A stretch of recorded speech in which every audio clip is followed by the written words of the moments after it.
it's really to try to pull all those insights forward and help our clients achieve that sort of growth.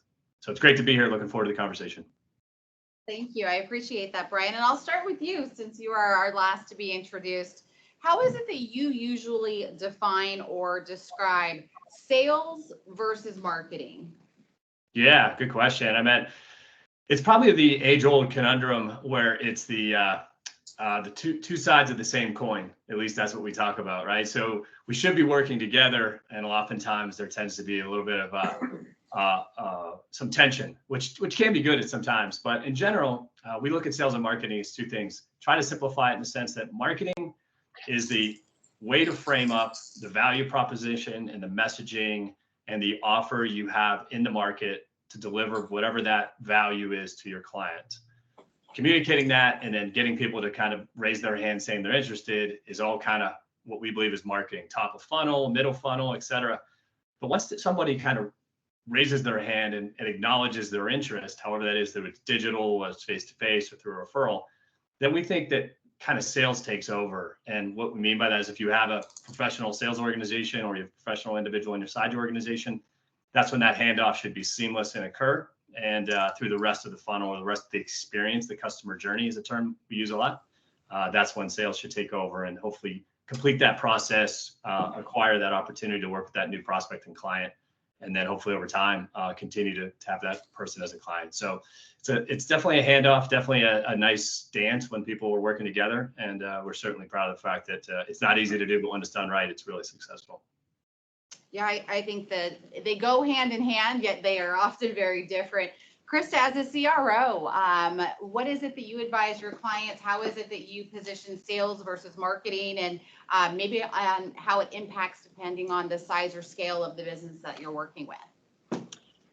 That's a really good question. So the way I look at sales and marketing, well, let me take a step back. So what I do as a chief revenue officer is help to build revenue operations, and that includes sales, marketing, and customer retention, customer success, so that they're part of an ecosystem and not working in silos.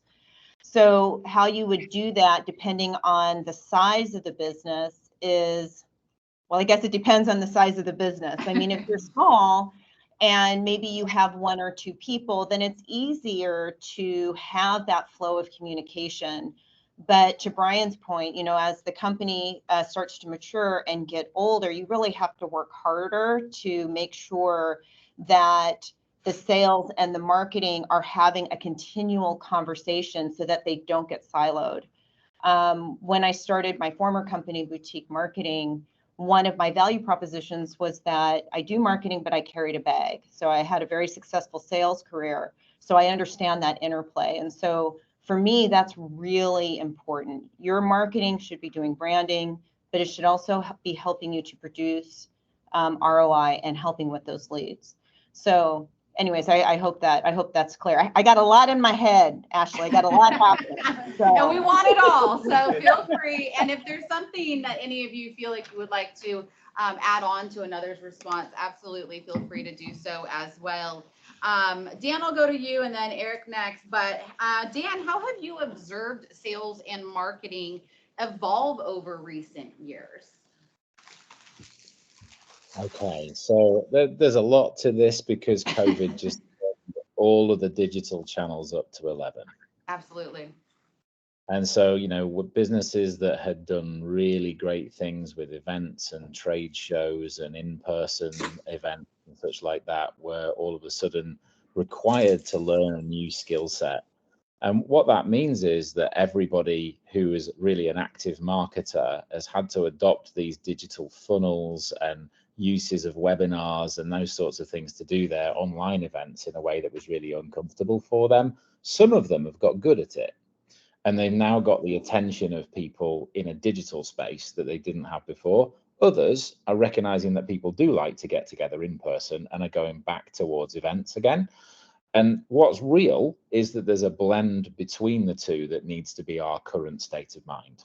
And so, we can take the best practices from all the billions of dollars that were spent on digital attraction during COVID and bake that down into what's the right thing for a business now.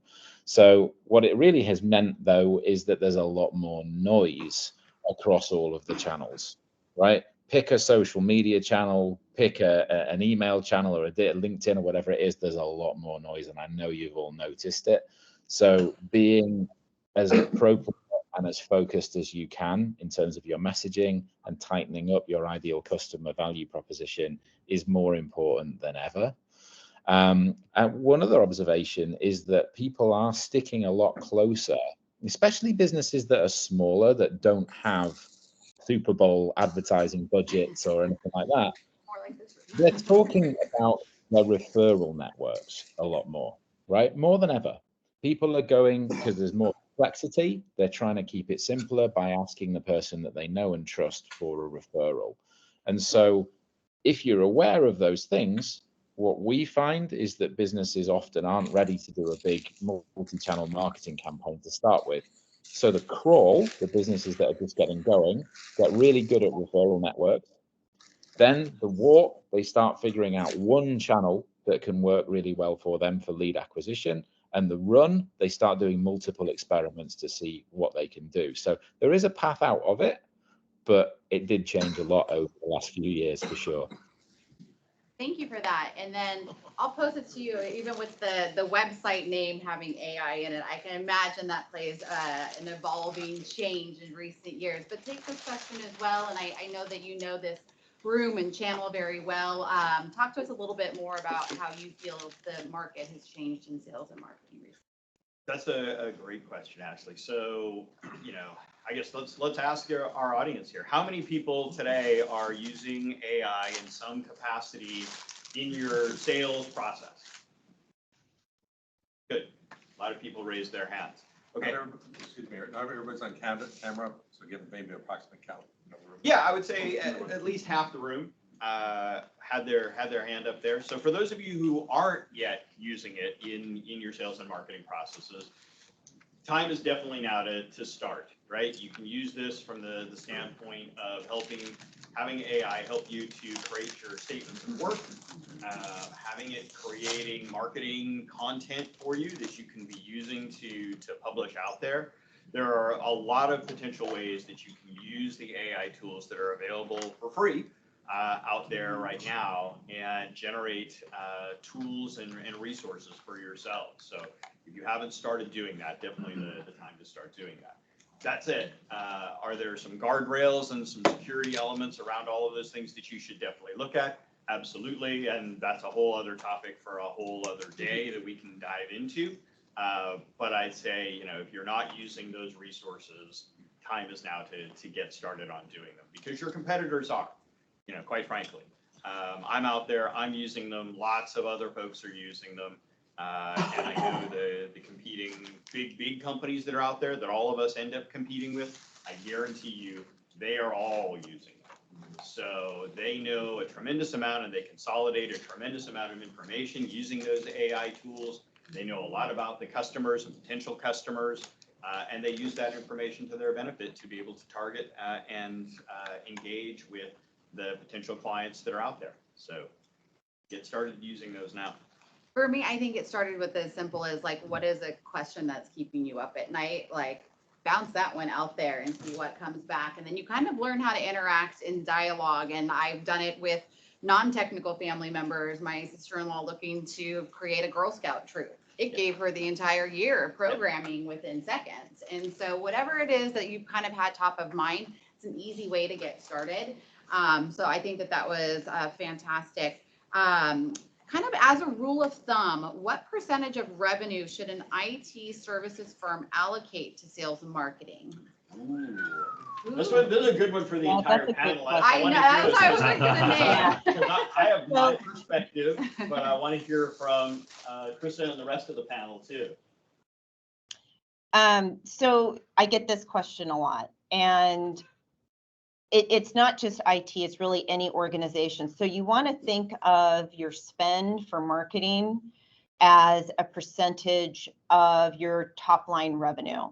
So oftentimes IT companies, when they're small, if they're maybe doing $500,000 in business or $1 million in business, they want to spend $1,000 on their, on their marketing for the whole year. That's not going to cut it. I mean, you really have to think strategically. Now, you can certainly spend too much and not get the ROI, so there's a balance. In fact, I'm working with someone right now where she was spending 12% of her top line revenue. And it was too much because she wasn't getting any of those leads, any juicy leads that she can convert into real actionable business. So I would definitely start, just as a general rule, I don't know anything about your business, a minimum of like 5% to get started. And then we can, you can think about how you're going to allocate that. But I do want to say this, and I'm saying this because I've been in everyone's shoes. I've worked with a managed security service provider, helped them grow their top line revenue, threefold, and so on and so forth. You have to have a plan, and you have to be patient when it comes to your marketing and your sales strategy. It's an investment over time. Just like you would invest anything, if you're looking for a quick return, take a step back before you do that. There's no silver bullet. You really need to think about, what can I invest over the next 12 to 18 months, and really measure it along that path. And if you do that, and I love Dan's approach, doing the outreach first, doing your thought leadership, you can use your marketing dollars for that. I'm at Forbes right now. A friend of mine is publishing a book through Forbes, and they're talking exactly about marketing. The CMO is giving a beautiful talk that I stepped away from to be with you guys. So you guys are super. I'm really excited to be here too. And she's talking about how marketing has changed. She's talking about thought leadership. So you can take some of those dollars, invest it in thought leadership, position yourself to win, and get in front of the people that are looking for your services. So that's how I would think about that, along with the spend. All Yep. right. Do you have any other opinions, Brian, Dan? Sure. Yeah, I'm sure. Listen, we're sales and marketing. I'm sure we're all going to have some pretty vast opinions, but I think it's a great question, and everyone in the room has probably had their own kind of idea where you want to start here. And I think it's always not great to start with the answer, it depends, but it does depend. And one of the things that we kind of recommend as people that we work with in our CEO academies, our training, our live virtual training for the last 6 years, is while it depends, we always like to look to data as a way to inform our clients. So we think about it in a couple ways. The first is, depending on where you're at in your business and growth, top line revenue, as some of the other panelists have mentioned, we think that it starts with, what is the unit economics of your service, right? If you don't know that, or if you do know that, you know what your total revenue is per unit, then you can at least start to get a little bit more clarity on what it is to the cost to acquire a customer. Even if you have to rough estimate, what you can do is look back, unless you're a brand new MSP, you can look back and say, all right, great, let's do a revenue review of our top 3 to 5 clients, right? The ones that, one, you got the best pricing. 2, you guys consider them clients you'd like to work with in the future. 3, that they're more ideal, as I think Dan mentioned. I'm kind of thinking about that ideal customer. And then walk back for yourself, what was that number? The unit of that sort of service over a prolonged period of time would be your unit economic number. Through that, then you say, what did it take in time, money, and value to get that person to say yes? That's the cost to acquire, right? And you don't have to get into the weeds on it. It's just high level. And then that should start to inform you to acquire more customers at the pace in which we want to grow. Then that should be the percentage of budget you should use to articulate your future stage of growth. So I know there's a lot there, but I think everyone, with the number of people I know that Brian has told us that are in the room, their experience, you kind of work backwards from that level. And then that's why we say you shouldn't spend $1 on marketing until you know some of those numbers. Perfect. I'm going to, Dan. Oh, Dan, yes, go ahead. Well, I do have a lot to add, but it's Okay. tangentially relevant to both of those statements, because all of this is true. And to echo Brian, it really does depend. If you're in this for a lifestyle business and you're trying to maximize your take home, that's one decision. And if you're building a sales team and building a marketing engine, then it's going to be very expensive while you build it. And so there's a big difference between whether you're building a $100 million company or building a $5 million company. And you guys are all deciding that. And that's the big variable. So that's it, right? Like, you look at your unit economics for acquiring customers and servicing them, but then you've got to look at, okay, well, am I in this for a $100 million exit, or am I in this to just pay the kids through college and have a nice lifestyle? Because they're both good answers, but it just depends what's right for you. So my answer comes from working very closely with a mentor of mine, a mentor of several of ours actually here, who has built and sold a professional services business for $160 million. So I tend to listen to him. He's also an investor in professional services businesses, works very closely with the investment banks that sell them. And generally, their number is 20%.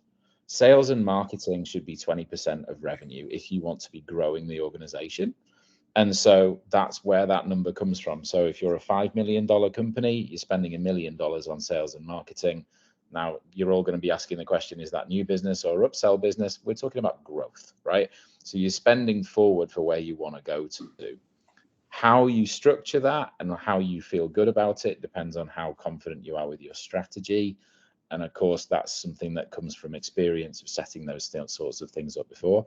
No question, it's a very expensive thing to do, to spend, but it's also a very expensive thing to do to not spend, because you don't hit the high exit valuation and the multiple that you get from growing regularly. So it's really a contextual decision, but that was a data point I wanted to make sure I shared.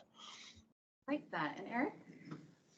You know, I agree with the perspectives there. The numbers that I've used in the past are typically somewhere in that, you know, range of north of 5%, around 15% is probably a fair number. Somewhere in between those two is what I've seen in the past. If you look at it as almost any other business, and I know we're different in the sense that, you know, from a Microsoft partner standpoint, we're a little bit of a different animal. We're services businesses. But at the end of the day, if you look at most other businesses, most other organizations that are out there, if you look at the franchise world, for example, most franchise contracts build into them a requirement that the franchisee pays back to the franchisor something on the order of 10 to 15% per year on franchise marketing costs. So on top of your McDonald's franchise, if you make $1 million a year, and that's obviously a very low number for a McDonald's franchise, but let's say you're making $1 million a year, you're kicking back another 10% of that, or $100,000 back to McDonald's corporate in the form of franchise marketing costs. So that's enforced cost right there. So just think about it from that perspective and look at what your costs are from a business standpoint. And I think if your spending is somewhere in that range of north of 5% and you know, you feel like you're okay, great. If you feel like, gosh, I need to be doing more, then, you know, maybe you need to be looking at a higher level of investment on the marketing side.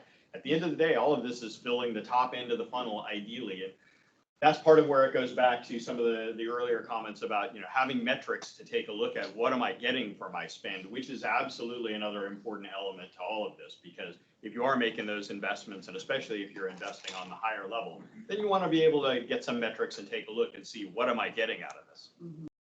Yeah, and I would say though, coming out of 2023 was a challenging year in our space. Krista, going back to you, how do you prepare to avoid failure, or what is it that you take from that failure and learn when we still have to keep all of these balls in the air and know that we have to invest? Kind of talk to us about that space. So I have a Post-it note on my computer at home, and it says there's no such thing as failure, there's only feedback. And so you can't help but have those things happen. You're going to have, I had a program that I did for a B2B company. It wasn't technology, and it did not go well.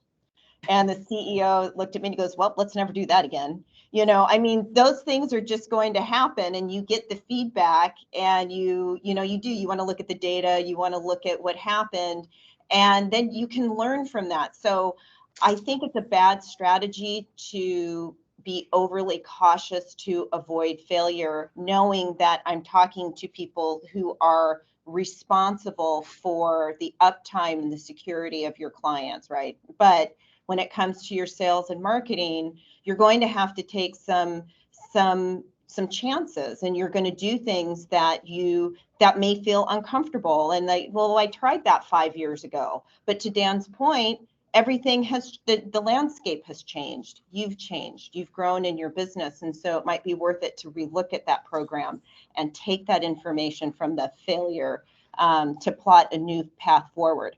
I love it.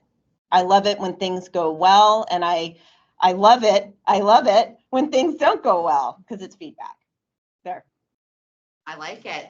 Anything else that you guys have learned or tried to consult clients on when you've come up against a hard year? Maybe they're reassessing budget allocations. Like, how do you keep that conversation moving forward, knowing that it's key to take those risks, but when you've had a big blow, it's almost harder at that stage to do so?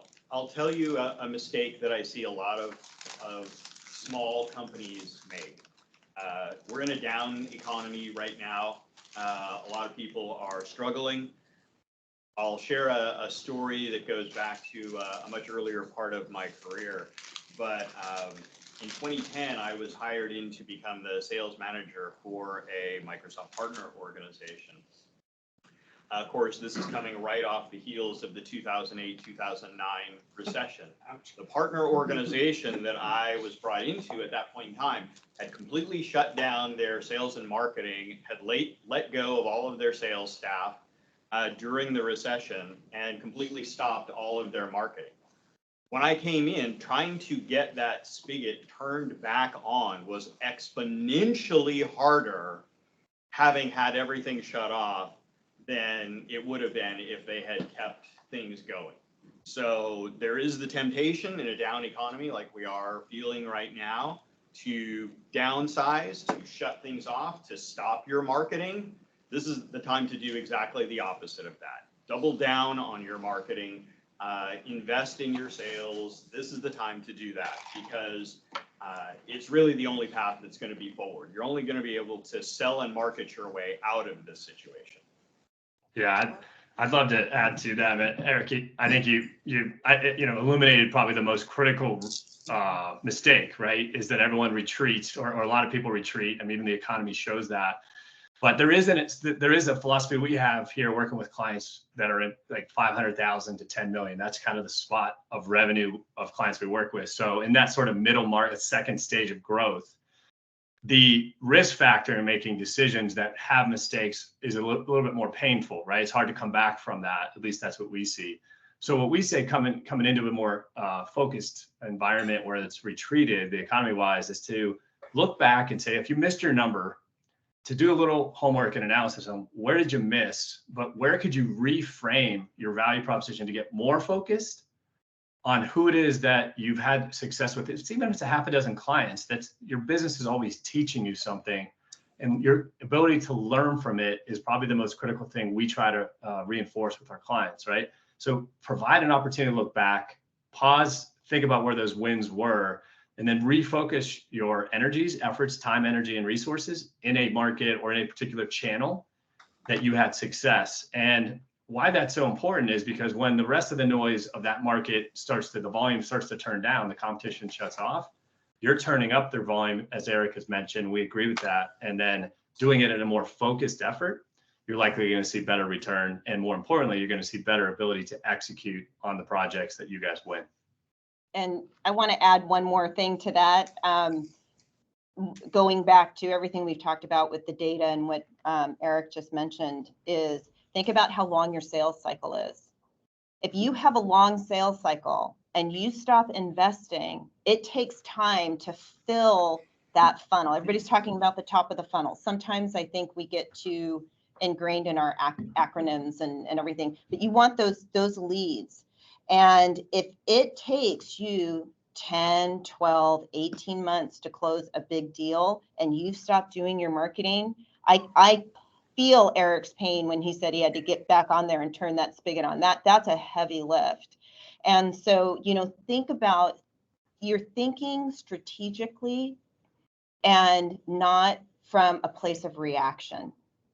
And so it's always good because we've all had those failures. I've been responsible for teams and bringing in the dollars, or, something bad's going to happen, but it's worth it to take a breath. And I think, as everybody's saying, really look at this strategically And I love the point of refocusing the efforts. I think that's beautiful. So there's a lot you can do. Dan, I wanted to, go ahead. Yeah. If I, so just thinking about a slower economy, less people advertising, less people competing for salespeople. So actually, it's a reasonably good time if you're going to do it to find people. I did this in the bottom of the 2008-9 recession. You know, we built a 300-person business from scratch in the middle of there because we found the niche and we hired a load of people and they weren't as expensive as they would have been.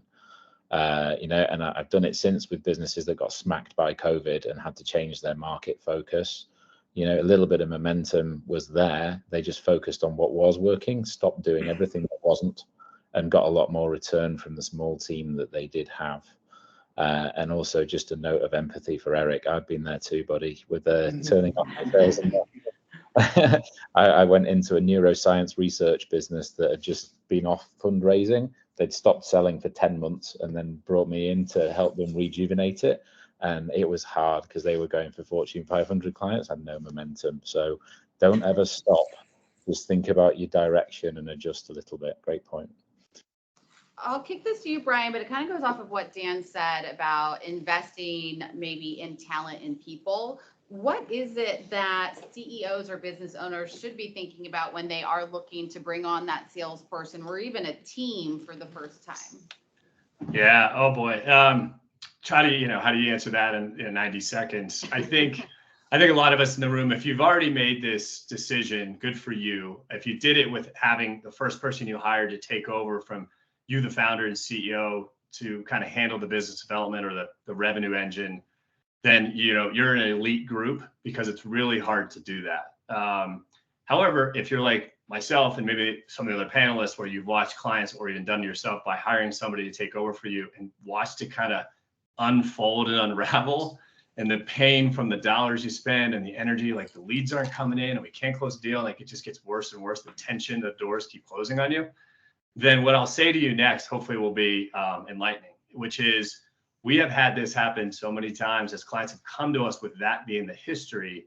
What we have tried to recommend is really before we can bring on somebody to do that work, right? Even at a high level, even at a top level, there needs to be a roadmap that if you were the founder and CEO and kind of pulled that process out of your head and really mapped it out, and then obviously connected it to things like core technology, like CRMs, et cetera, that'll give us at least foundational work that has to be done before you should hire the first person, right? And that's usually the biggest conundrum, is that's not really there.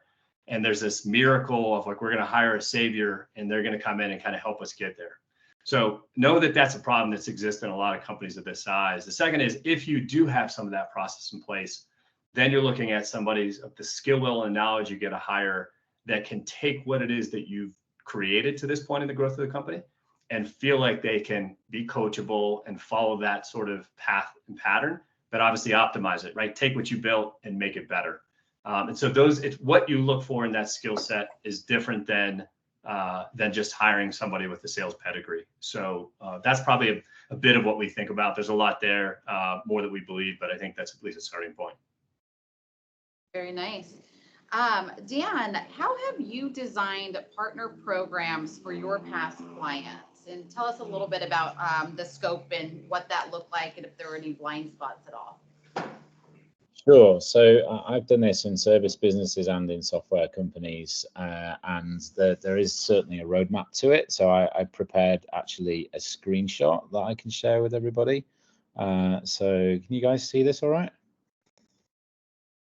Yep. Yeah.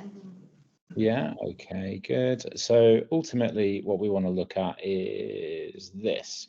So a partner ecosystem is a network of businesses that work together to create, market, and sell products and services, right? So that can help you increase revenue and essentially leverage their marketing budget as well as your own.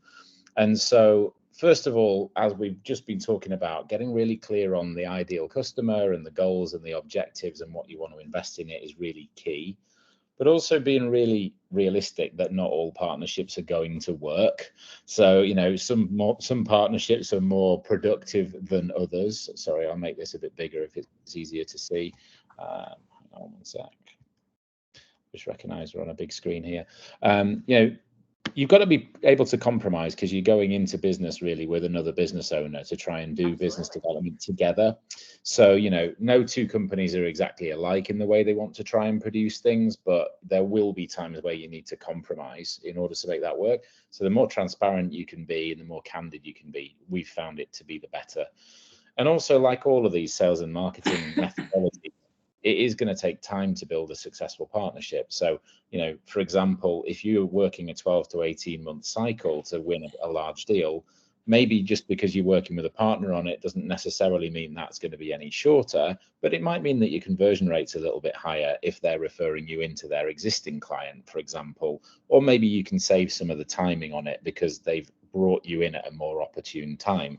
But still, you can't expect it to happen overnight. So Brian was just talking about the value proposition and the building blocks before you bring in a salesperson. And it's the same for a partner program. So you need a partner value proposition and to understand the personas within the partner to make sure you're communicating with them really well. A strategy for recruiting the right partners. So what we've seen is it's really good to look at the commonality. They're serving exactly the same customer that you are, but you're not competitive with one another. Then there's going to be a map, which I'll share in a moment. And of course, you're going to need the content to support it and some marketing materials to support it as well. The more confident you get with it, the more marketing you'll be able to do with them. And when I say marketing, it's joint webinars featuring a client where you're both talking about the things that the client's talking about things that both of you have done, or you're sharing information about a new piece of technology or whatever that would be to each other's databases and leveraging each other's marketing budget. And that generally can be a very effective way of getting in front of the ideal customer and not having the whole burden of the marketing yourself. So the process strategy first, as always. Recruit, enroll the partner, onboard them to your program. So that means that they're able to understand what the program looks like, how it works, and how they should communicate with you about it. You should train them really in how your sales process is going to work. So like Brian said, if you don't have a documented sales methodology, having one for your partner program is really going to be important as well. And then you engage your own clients to see how you can engage opportunities for the partner, just like you'd expect them to do for you. And then you'll go through and either introduce or co-sell, manage the pipeline together, which means regular pipeline conversations like you would have with a salesperson who works directly for you.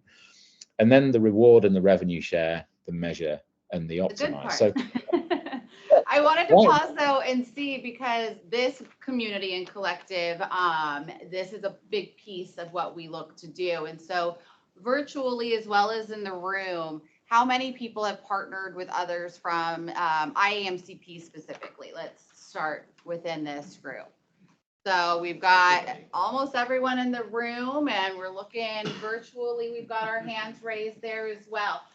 Of those people, how many followed that process map or something similar to it? I was thinking that was going to be the response, but I was curious. I'm wanting to start to get a little bit more of a round table and have more contributions. I will ask one more question to Eric, but I will ask question, of those partnerships, how many ended in success? Okay, I would still say maybe 40% of them. So a good ratio there. Before we open it up and allow everyone to ask questions and jump in, Eric, you know this group really well, past president. How would you compare sales and marketing to SMB or a global systems integrator, kind of in that Microsoft lens? Like, take it real specific to this community, and then we'll open up and get into some roundtable. Sure. So most IAMCP partners, I'll talk generically here. Most IAMCP partners are focused on the SMB market, more so than the enterprise market. And for those of you who don't know, I am back in the SMB market now with Saxon, having just come off of 2 years focused at the enterprise level, working for one of Microsoft's largest systems integration partners. So I've seen both ends of that spectrum. for those of us on the SMB side, for those of us who are IAMCP partners, reality, Microsoft doesn't give us the love that the GSIs get. Yeah, exactly. Go ahead. Please laugh now, because having seen what I saw at that end, I am now even more horrified at what we don't get at this end of the spectrum, right? So that said, understand what resources are available to you as a partner. Do you have your solutions designation today? You know, I guess let's ask that as a question. How many partners in the room today have their solution designation? Okay.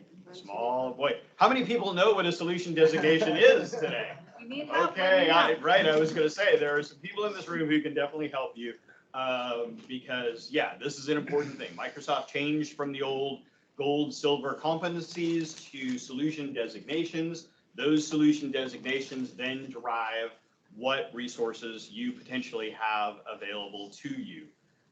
So first step is make sure that you have your solution designation. Solution designation is key to that. If you have your solution designation, then understand what resources are available to you. There are marketing and, well, I'll say there are pre-sales and post-sales incentives that Microsoft provides to partners if you have your solution designation. So make sure that if you have your solution designation, you know what those incentives are and that you're aware of what you need to jump through in the way of hoops to be able to go ahead and get access to that. Those funds. We only had a couple, maybe 10 or so that had them, but does everybody else from the community understand the solution designation for the most part, or just working towards that? Okay. If not, maybe we need to do a follow-on session here one of these days in the future and really dive deep into Partner Center and the solution designations. And that's something I actually thought about. We could probably have an educational presenter that does this all day sitting here with the partner masters. Exactly. That's what I was thinking, is that might be something for a future topic in March or April, is to dive more deeply into that. But just something to be aware of for this community is understand your solution designation, understand what incentives are available to you and how to get access to those. All right, before the roundtable, I did see I have one more juicy one here. Your favorite piece of advice to give to the audience? Where are we starting with? Pick anyone. Dan. Make sure that you have the foundations in place before you build the house. All right, that makes sense. Krista? Well, I think I'm going to stick with there's no such thing as failure. There's only feedback. So I'll take that. I love that. Brian? Yeah, if everyone, I think, has the mindset, knowing your success already, is everyone has this growth mindset. So everyone year over year says, I'm going to get better, I'm going to grow. We believe that you have to be ready to grow.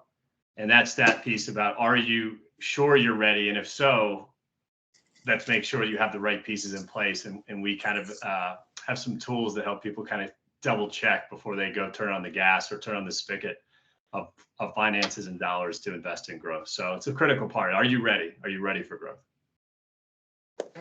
And I guess I'll say this is something that I've talked about for years from an IAMCP standpoint. When it comes to partnering, I don't need 100 partners.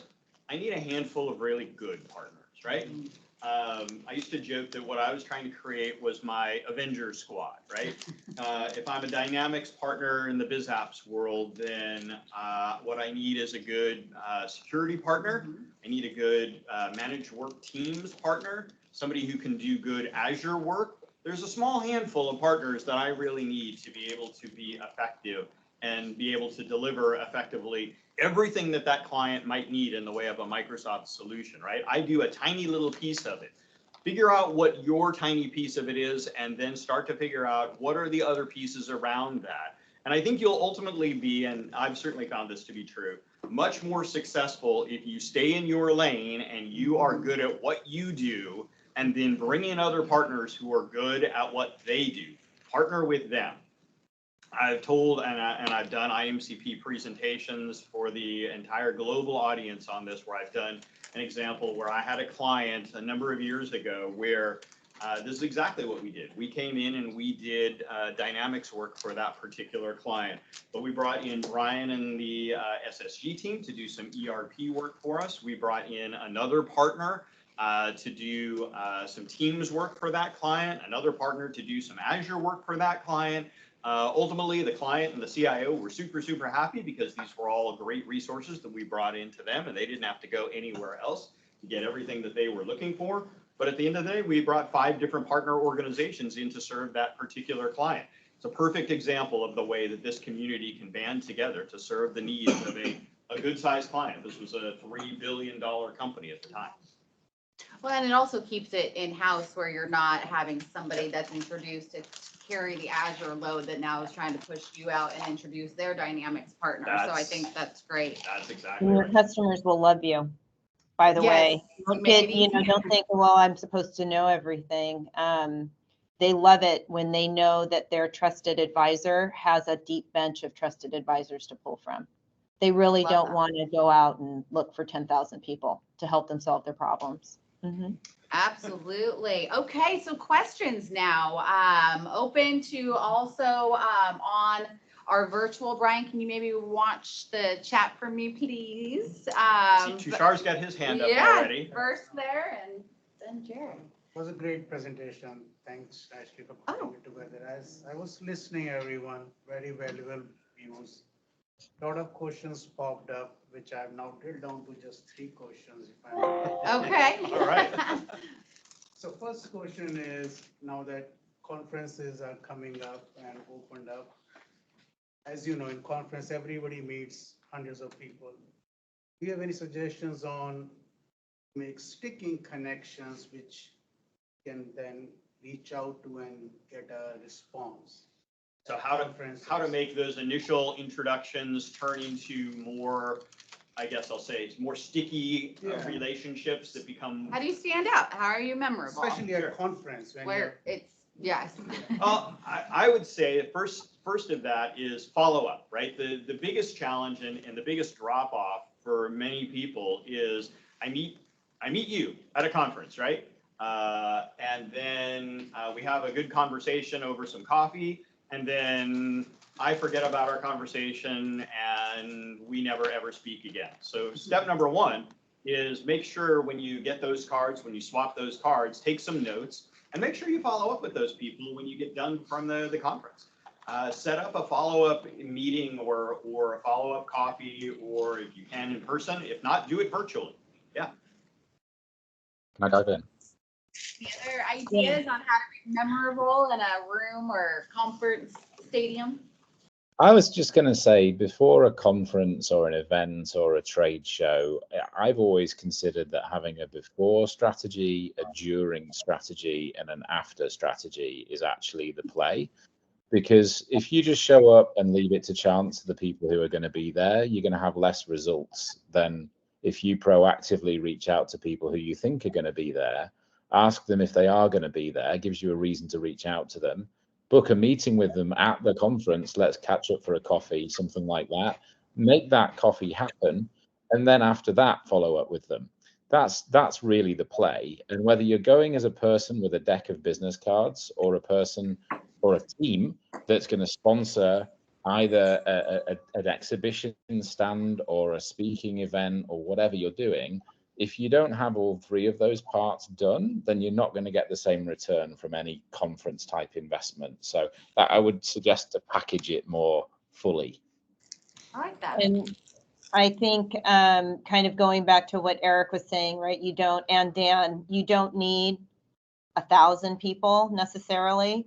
You need a handful of strategic partners. And so to Dan's point, looking them up beforehand is a great idea.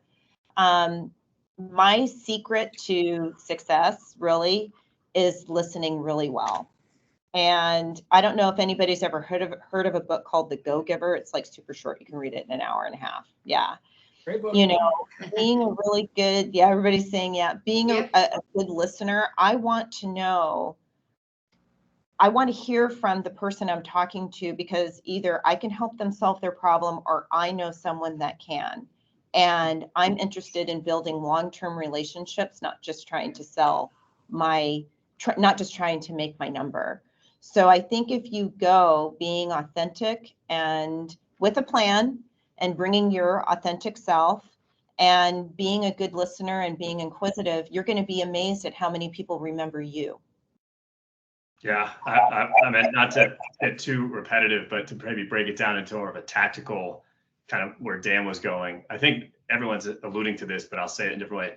Being intentional when you write a check to attend that event, that to me is a marketing and sales budget event, right? So what is the intentionality of me being there or us being there as a company, which I think the panel kind of addressed. However, the back part, which I think Dan was alluding to, which I love, you got to have the best play is to have an event campaign built. So templatize the front end communication, templatize the back end communication, set, if you're a calendar person, to execute, set those up in prior to going. Because let's be honest, I mean, unless you guys are living in a different world I am, it's all crazy from a time resource standpoint. We're all time starved. We're all trying to do a lot in a little bit of a time.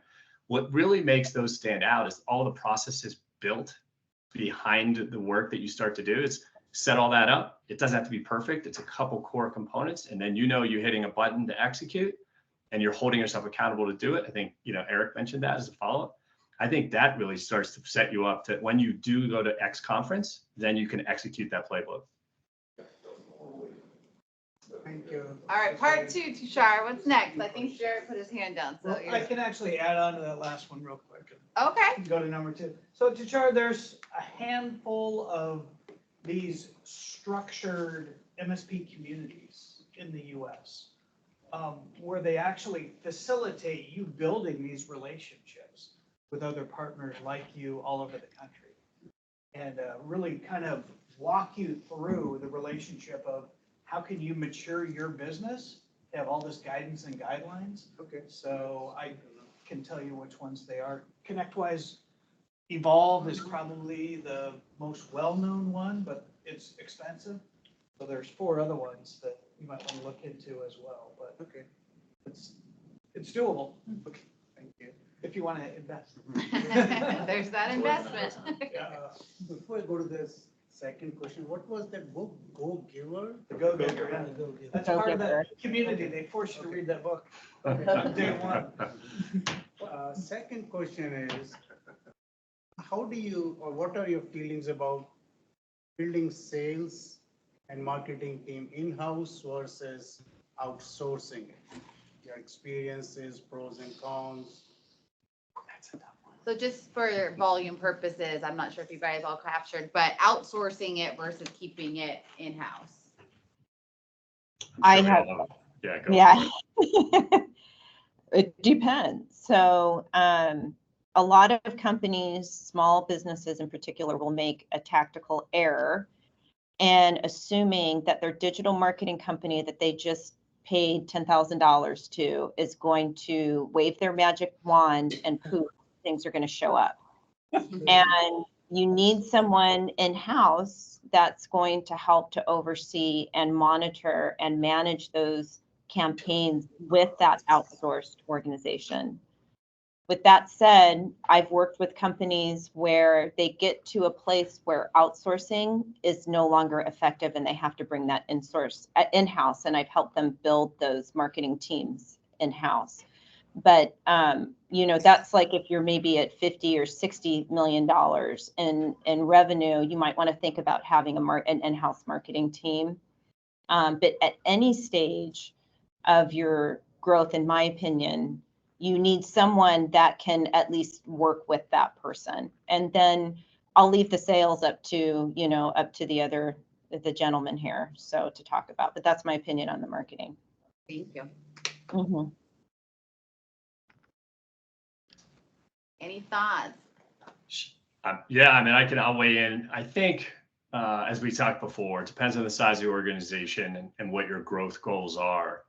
I still believe before, the reason at least it comes up for our clients is that question is usually risen when someone says, all right, I don't have enough time, because we all are starved by the fact that we all have the same 24 hours, 7 days a week.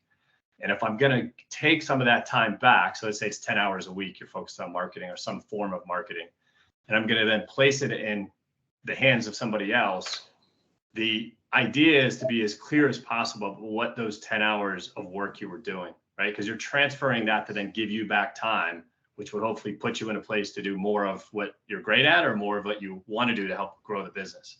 So that's the first thing. What bucket of time are you really going to try to allocate for whatever the transfer is? If it's in-house, I think it's just a matter of, budget, and are you prepared and ready to kind of take on that sort of extra work? We believe on where the company is in its growth cycle. So, anywhere you're kind of founder led and you've now transitioned out of sales and marketing being given to somebody else, either 1099 or someone that you bring in house, either way, you've gotten to a high enough level to afford that sort of investment. And I think it really depends on, is that person capable enough to take over what you're handing them? Or are you asking them to build it? And if you're asking them to build it, I think you can, look to an expert that already has experience in building it to help you get to that next stage of growth. And then once they build it and you feel good about that direction, then once it's built and there's some of that process is worked out, I think it makes sense for those companies to start thinking about bringing somebody in-house. And those are milestones in revenue in our world. We think about it that way, but maybe different for you and your company. So the short answer is both are good. It just depends on where you're at in your growth cycle. Appreciate that.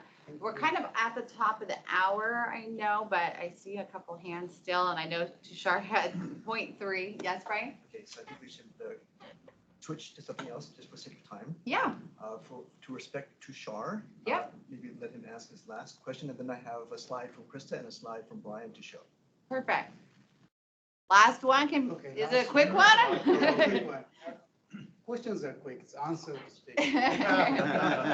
Or maybe we'll get answers to send out in our recap of the meeting. So if there's anything out there and more questions for the panel, we can get some responses from them via email. Question is specifically around services-based companies. What kind of challenges you have seen in marketing and sales, and how have you overcome those? And what are your thoughts on productizing some of those services as part of solutioning the solution-based company? I think that's a big one, but I think it's relevant to the group. So you're talking about productizing your service? We have felt that to be one way to solve the challenges we face as a services company. So I just wanted thoughts on that and any other challenges which you might have come across and solved those. I think I've specifically done this recently. If I can share a story about that if it's helpful. Or Krista, do you want to go? Yeah. Well, yeah, you can go. I have some thoughts, but go ahead. Hey, Krista. Okay. Cool. So we're a services business, right? Like we're a management consulting firm that focuses on sales consulting, and it can be quite nebulous in terms of all the things that need to be done. And when you're trying to think about all the things that need to be done, we found that productization at the front end, when we're winning a new customer, is incredibly productive. And so what we've done in our own business is we've created a series of bite-sized initial projects that are easier to market, easier to bundle, and certainly easier to sell, and they're still profitable. And so what that means is that we've got really good control over what our cost of acquisition looks like, what our cost of delivering those early projects are. And then, of course, when you're already working with a customer, you've got the opportunity to bring your whole consulting team and open up the scope and do a whole lot more with them. We mostly work with businesses in that small and mid-market size. And so that's both addressable from a budget perspective and a structure perspective. And that's what we advise our professional service clients to do as well, if they have those similar customers in mind. Because generally, the founders are not salespeople. Generally, the founders are experts, highly technical folks. They often don't like salespeople. They don't like being salespeople. And let's be honest. And, fundamentally, that means that they don't want to do a whole lot of sales work. And so, the crawl is to figure out what's the simplest way of getting the client in. And then after that, you can do a whole lot of service to grow the scope. So we've seen that work very well in organizations that do services. Thank you, Dan and Krista. Yeah, I agree with that approach in the sense of having a project, to your point, up front. managed services and managed security, in my opinion, one of the key, there's two issues. One is, and we've talked about it a lot, you got to have a good process. The sales process on the front end demonstrates to the buyer that you are confident, that you are competent, and that you care.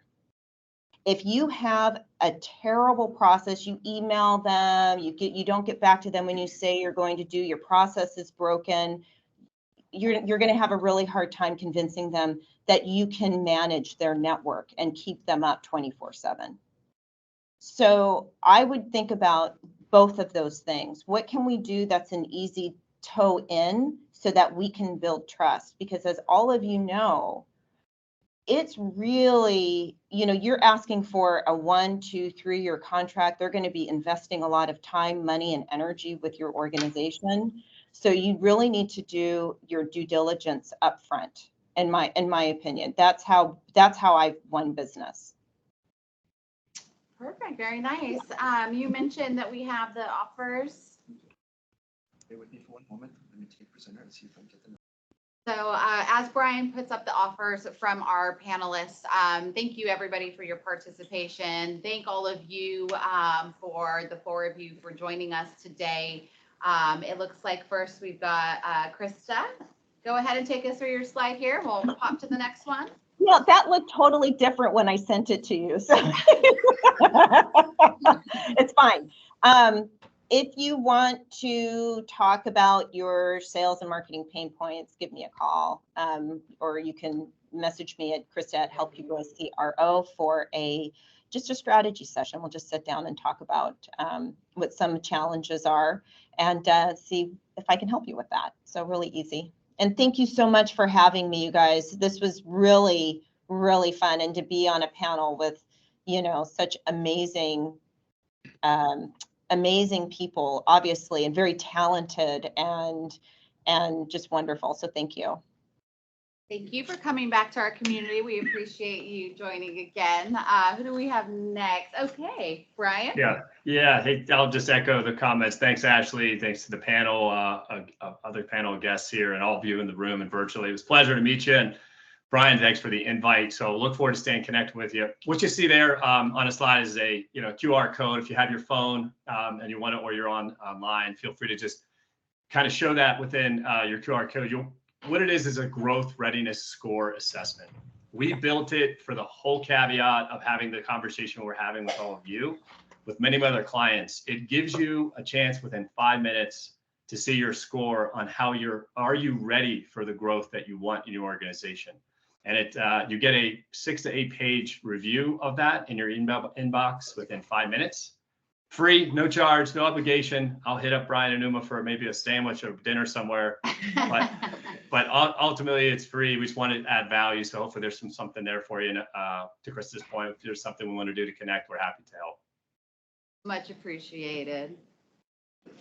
I actually have an offer as well. It's on the back of that deck, Brian, if you wouldn't mind scrolling down a few slides. So while we do that, thanks everybody. I appreciate you making time to hear my perspectives on things. A pleasure sharing the panel with these esteemed friends that we're making here. And thank you all for your attention. I have an offer as well, which is structured around an assessment. The assessment that we do actually goes in and looks at all of the collateral for the foundations of a sales and marketing effort. So our program is a data request. We collect all of the assets that you've got, and we actually grade them against a proprietary rubric that we've got. It's a $4,000 value, so we're only giving the first 3 of them away for free. So if you would like to claim one of those, please email me dan@mindracerconsulting.com. If you'd like a reference, please talk to Brian because he's been through the process. And ultimately, we'd be very happy to answer any questions that come up as well. So thanks again for having us, and look forward to some conversations with you all. No worries. All right. Thank you so much. Have a good rest of the meeting, everybody.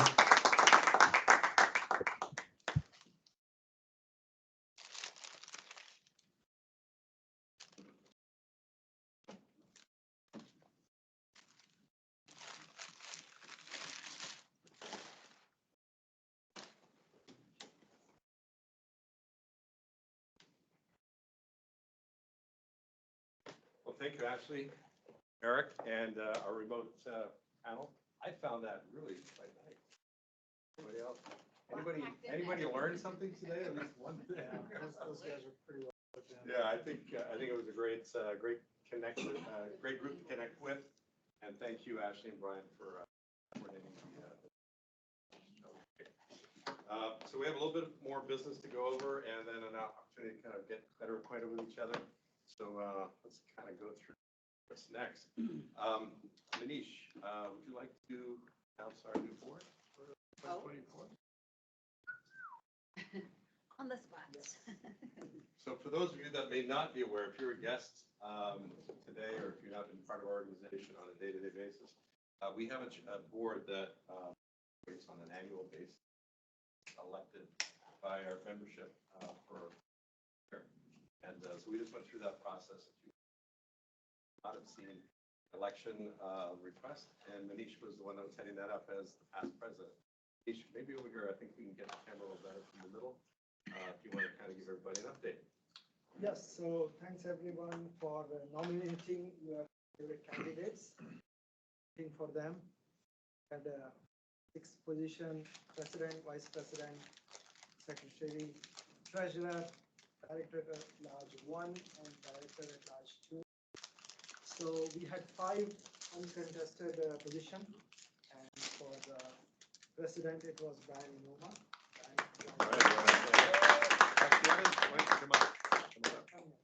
And then for vice president we had Ashlee.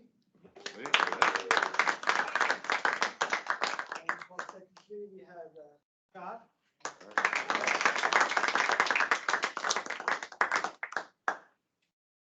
For treasurer position we had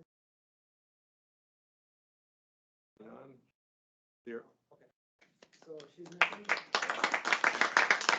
And then we also get large.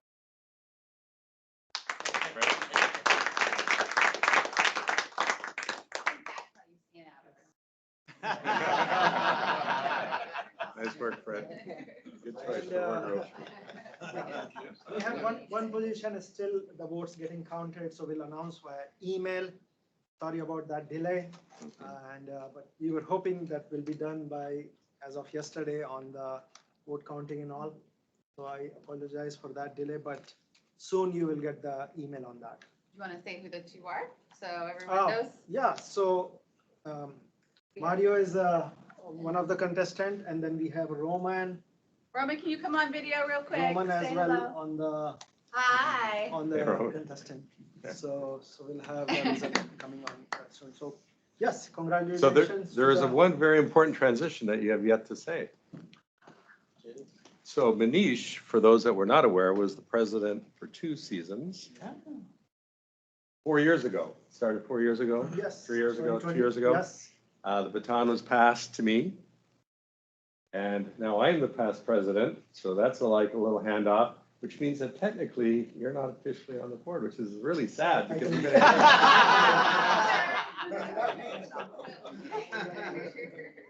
But don't go anywhere. Yeah, we'll just expand the board. Just change hats for a little while. So this is the group that will be supporting from an official position. However, there's many openings for committee involvement. If you want to get involved in an activity or brainstorming some ideas, it's a volunteer organization, so we're always open to Okay, ideas. so So, Steve, yes. let's take a picture oh, for yes, the yes, group. thank you. Closer together. You guys want to hold me? I'll go across the middle. That's exactly what I had. It looks like a surfboard. Thank you. Thank you. Ashlee. Great. Thank you.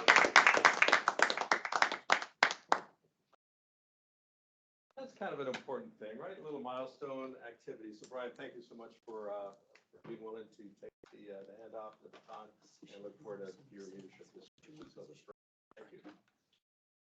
With respect to the rest of the business that we wanted to cover today, this is the slide that we want to skip. Too sharp. You have a survey that you wanted to collect. Do you want to say anything about this? Yeah. Briefly. If you want to come around so you're on camera. Those yours. Like we just talked about, it is all about partnering I've been in the community for last 3 years, I would say. I still don't know all the partners. I don't meet. I've talked to several other partners and common problems. So did this survey where we want partners to go in, details about them, and then how we can. Really helpful if we could fill it out so we can start the conversation. Last time also only outside.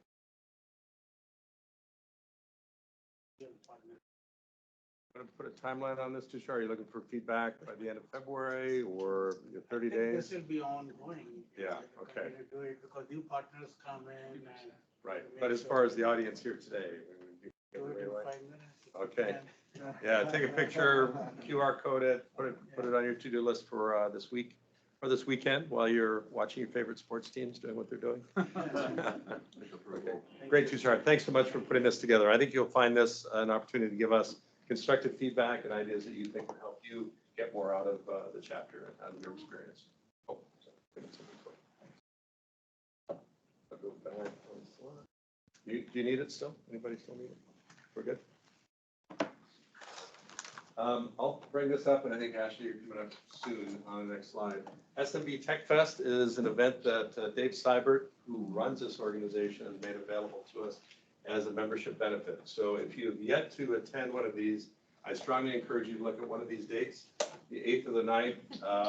The 8th is a longer day because there's a mixer and a few other things after that that you might want to be part of, but it's essentially a collective of the Southern California technical community and a lot of learning opportunities and a chance to do some networking. We're going to have a booth there, so actually. How many have been before? SMB, yes. Many or most. Thank you, that's Good. great. Yes, next week, hope to see you there, and we will be there in force. And I am actually going to be, I believe, with Ro on Friday on a panel. So definitely check us out Thursday and Friday. Hope to see you then. Thank you. And we do have room if you want to be at the booth, hang out at the booth for a little while, get better acquainted. Certainly welcome to do that. We'll be happy to have you. This is up as well. for you, Yes, Ashlee? absolutely. So coming up on February 21st, we are going to go through Knowing Your Strengths. This is part of the Women in Tech Network for Southern California.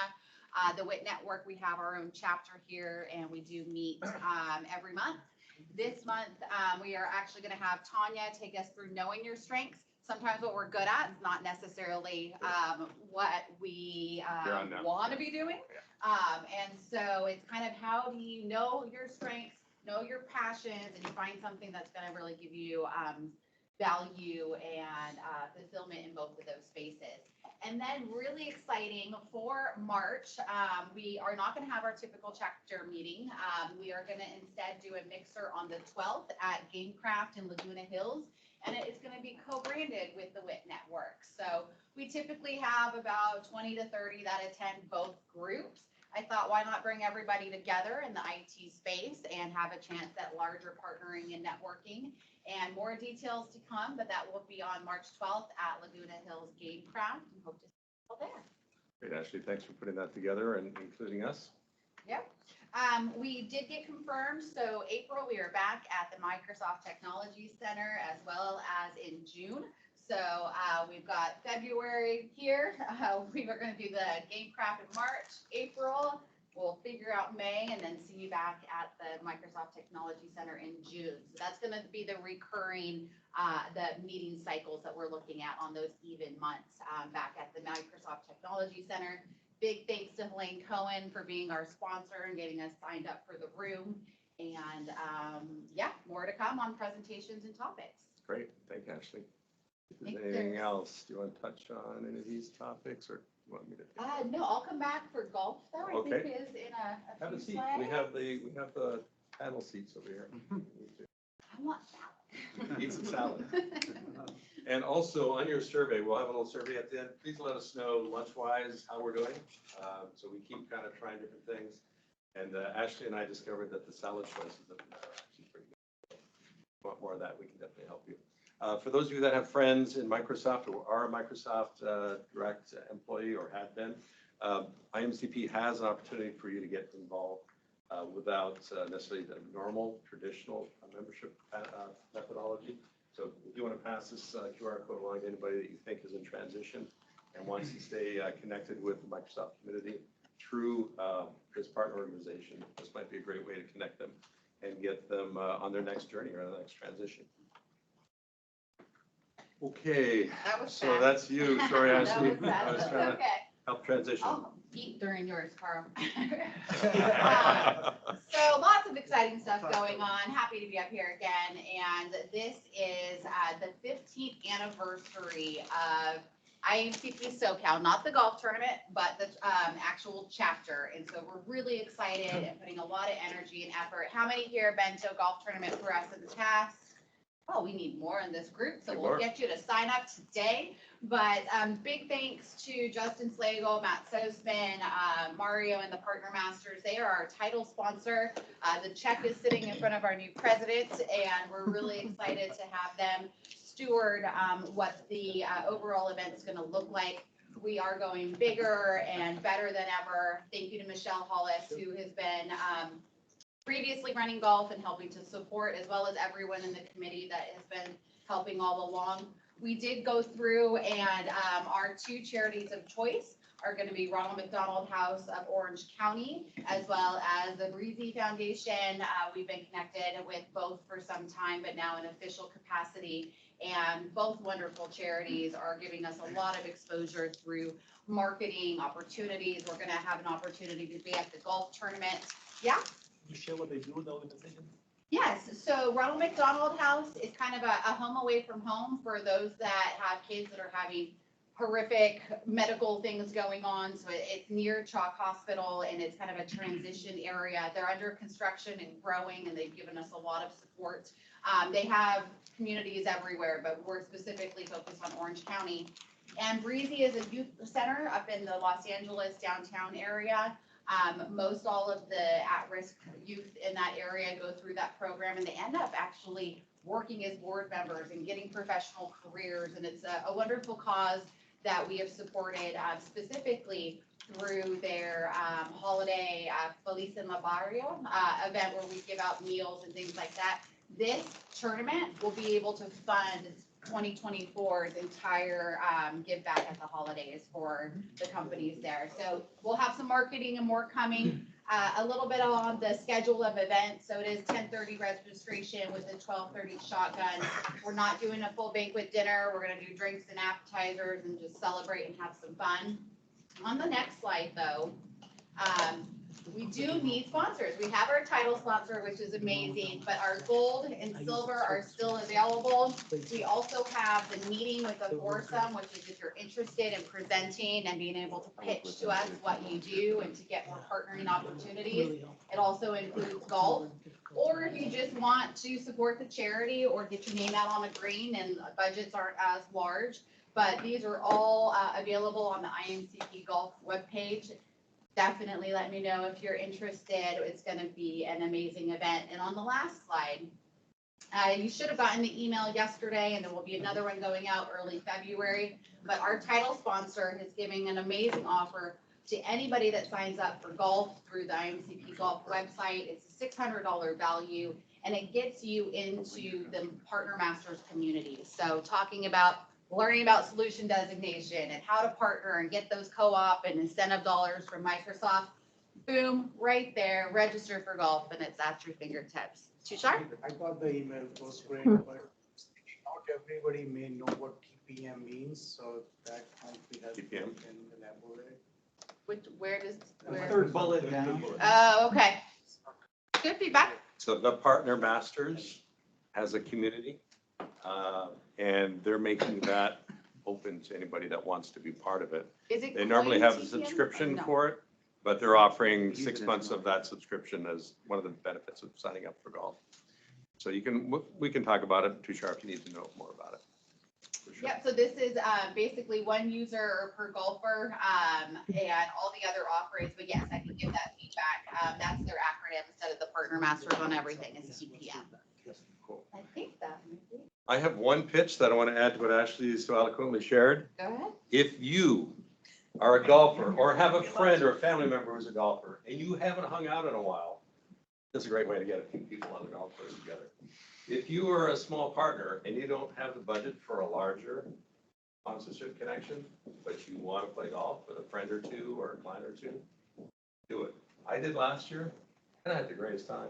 I had some people that have a tenant in my building. We know nothing about each other other than I get a check, but he's a great golfer, and he came out, and I have a partner colleague that was helping, and I had a friend. So the four of us had a great time. We all got kind of a nice blend of people. So that would be a great way for you to kind of get your feet into a group that maybe you wouldn't normally get together with for 4 hours straight, and have a couple of drinks on the course and have a little social time, and hopefully have a chance to network. So I highly encourage you to consider doing something like that. I think you'll find it a great value, and probably the most unique group you'll probably spend 4 hours with, because how often are you going to get together with that group again? So this is a great way to get that done, and it's IAMCPGolf.com. We'll get you all that set up. Okay. There were a few announcements at the national level that we wanted to make you aware of, because again, it's a new annual cycle coming up. So we have a new board. For those that may or may not know this, what this group does is each chapter in the Americas includes Canada, the United States, and Mexico, I think Central America. Might be in everybody's way, just stand over here. That group helps coordinate needs of individual chapters and help coordinates national sponsor opportunities, services, etc. And the current president this year is Sandra Knight. She has been the VP. She's been in the communication role.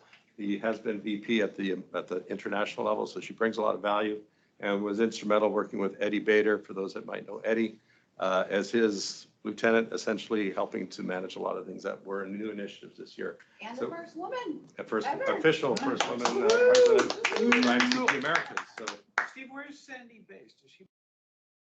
think so. I don't know which city. Yeah, possibly. Boston area? Sandy's Boston. Boston, okay. Red Sox fan. Yes, exactly. Well, see, and a lot of these meetings start off with like, who's the latest team? How are they doing? You can just kind of imagine, we're all spread around the country.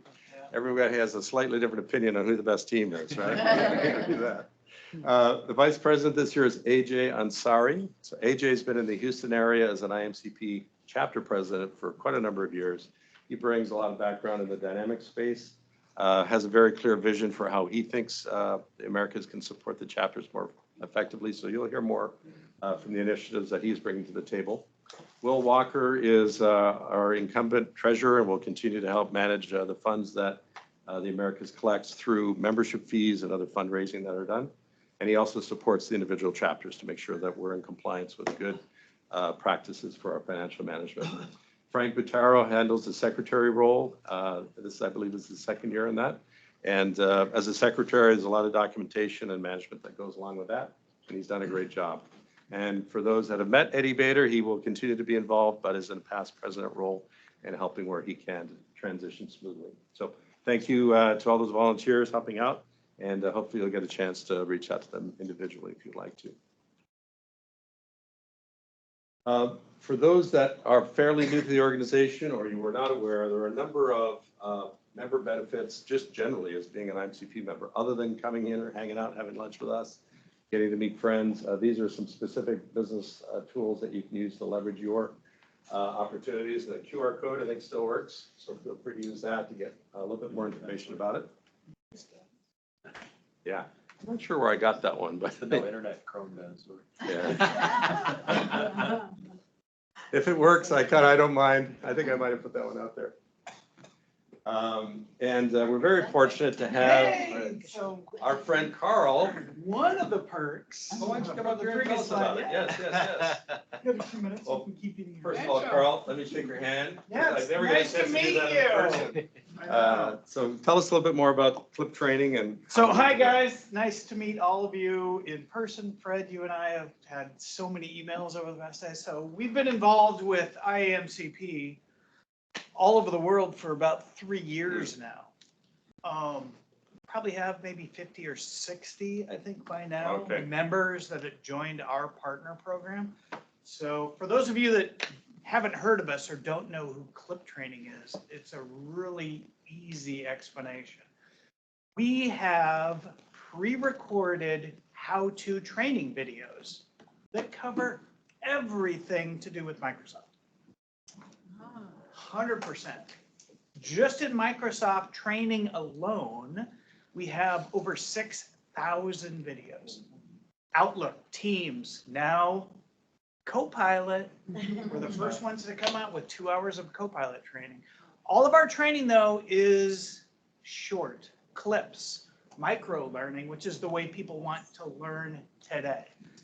Everybody's in a hurry. They're not going to go to a 4-hour course anymore. They don't even come into the office. There is no office for a lot of companies anymore. So we provide all of our training available in a learning management portal that's accessible through the web or through Teams. And it's branded for our partners. So we're hidden in the background. Our partners, there's about 350 of them all around the world, basically promote this as their training platform they're giving to the customers, right? So the reason it's, I think, really useful is because it's a logical, natural extension of services that you guys already provide. Most MSPs and TSPs support Microsoft. Yes, you help your customers get it deployed, you help them get the licensing, get the best deal possible. Well, now you can help them learn how to use it and get the ROI out of it. Most MSPs also provide cybersecurity, right? One of the weakest links in the whole cybersecurity hacker chain are the end users. So we also have about 25, 26 hours of end user training for cybersecurity awareness. Not just phishing, but all of it. Every type of threat. We update it monthly, brand new video every single month. But they're all short, easy to send out. Here's your cybersecurity of the month, 6 minutes. So everybody is at least educated and aware. And as service providers will tell you, educated, trained customers are better customers to manage. They don't call the help desk as much. They don't pester you as much. They don't click on the wrong thing and open up a ransomware issue that you guys have to come in and clean up. Okay, so that's what's in it for your customers. Brand new. You guys have never heard about this. I'm the first one to tell you. There's now training in there for you and your engineers, your technicians. We partnered with a company, you guys might know these guys, called ACI Learning. They're the ones behind IT Pro TV. Anyone heard of them? So if you want your Microsoft certifications or your CompTIA certifications, your designations on Microsoft for Azure or for M365, Security Plus, Networking Plus, we have that training now in our platform for you guys. Question? Oh, You you just asked said about you IT Pros, though. Knew about them? Yep. Obviously, Fred. we're drinking the Microsoft Kool-Aid, but did I hear you've got other? We do. Microsoft So trainings too when you available? think of, we try to focus on one thing just so that we have a simple story to tell, and it's end user training. What the end users really need for technology assistance and for doing well in the workplace. So we talk to HR directors all the time. What did they want? They wanted health and wellness training in there, right? They wanted stress management training. They wanted, compliance stuff. So if we're pushing out a new policy that says you have to have your desk clean, you can't have passwords written on sticky notes on there, or any type of social media use policies, right? Your customers have these. Do you know how they do them today? They email it out, they tell the employee to print it, sign it, scan it, email it back. The HR person prints it, sticks it in a filing cabinet. They get audited. Where are half the files? Can't find them. Yeah. So now you can do it digitally, roll it out, have everyone read the policy, watch the video about it, answer 5 questions, got to get them all right, sign it digitally. It's now inside of clip training with all your other training tracking stuff. So one-stop shop for all that. Do they know if you've taken it 9 times and failed every time? Yes, they do. It is true. Hopefully it isn't 9. Hopefully that's not you, 8th Fred. time is a charm. I was asking for a friend. But in answer to your question, probably the better way to answer it is, our platform is open. Meaning that if there's any training you want to put in there for your employees or for your customers, or rent that capability from your customers, they'd be willing to pay for it, to put their training in there, you can do it. Say half, probably 60, 70% of our partners all do that. Put their training in there and help their customers get their training. They want to get their 3 videos in there that they work so hard on. Yeah. Then you gotta update it. Carl, is there another slide behind this? I want to make sure we're not missing any important details. I think you guys get it. The big promotion is, we want you to be able to leverage this and use it yourself. So it's free for you. Any IAMCP member gets free access for you and your whole company for this year. We just want you to show it to your customers, see if they like it. If they do, then you can sign up for our program. It's a low cost, $500 a month, unlimited licenses. Give it away to all your customers, charge them a little bit for it so you're in the black. It's pretty simple, but at least you guys can all start using it. So log on to this website, cliptraining.com/IAMCP-promo. Sign up there, we'll get it set up for you. We're doing Lumen tomorrow. Nice. All the guys here. Cool. That's great. Questions? Any questions? Cool. Is this, Training is now easy. Get it out there. is this integrated with Office 365, so the license assignment to the clients? Yep. It's all 365 based. Yep. Single sign-on with their Microsoft credentials. It does directory synchronization at night, so any new employees automatically get added to the training platform. I didn't know about the Teams integration. That's great, because Yeah, it's really a starting to Teams treat app, a that native way. Teams app. It's already in the Teams store, the clip training version, but realize we brand everything. We're totally white labeled, so it will be rebranded with your guys' logo. Question on the side? Any cybersecurity employee awareness training at all? Pardon? Cybersecurity awareness training? Yeah, we have about 18 hours of that, and we're doing it all the time. It covers everything, phishing, voice scams, texting scams, schmishing, juice jacking. Who's heard of juice jacking? Trying to remember that, yeah. Oh, so if you get nothing out of today except this, you now know what juice jacking is. Have you ever seen somebody plug in their phone at the airport Yep. Oh, yeah. to a USB charger? In the chairs, yeah, they say don't do it. Don't do it. That could be hacked. You could get malware, or they could be pulling data off of your phone. You do that. That's a data port, not just a charging port. Don't do it. Plug it into an electrical socket. Same as at a coffee shop. Hackers can get. Start carrying your own access. batteries around. Charge up. It's a good tip. Thank you. So we've heard a lot about AI, right? You guys have heard of shadow AI? You got to be real careful. Company personal information you're putting into these AI engines to ask them to reformat, do all this stuff. That's not secure. So be careful about that and help your customers figure out how to put security policies in place for how to use AI. Sounds like a service opportunity. It's a big service opportunity, just saying. Thanks, Carl, guys. thanks so much for doing this in person. Wonderful to have you here. Yeah, we're hitting all the big chapter events. All right, great. Over the next few months, so you'll hear lots more about clip training. Well, thank you. And for those that want to get more involved, I guess they just reach out to you or go to that link. And Yep, the link or email me. All right, cool. Thank you, Carl. Get it.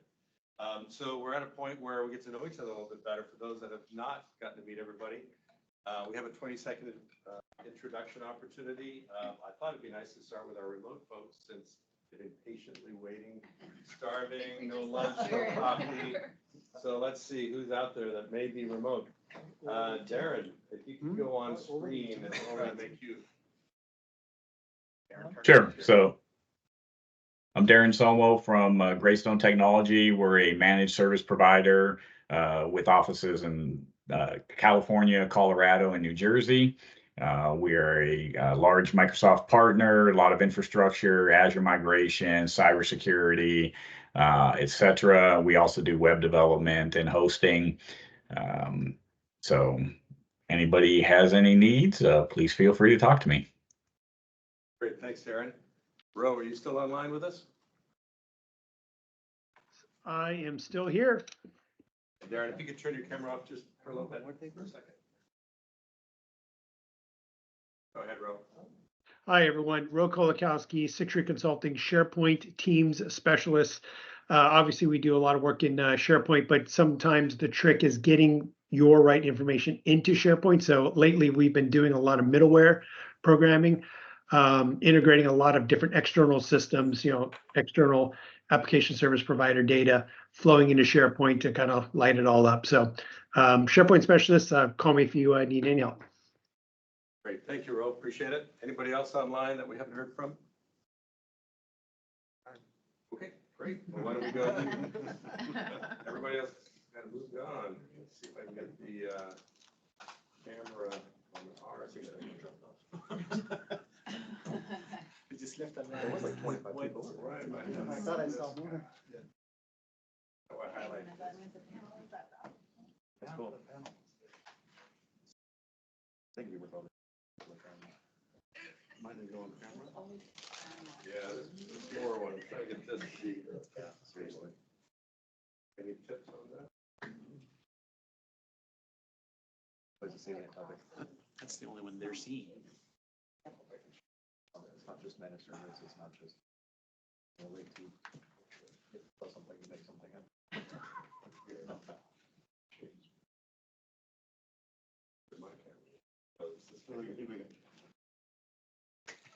I think we're seeing a few more. It's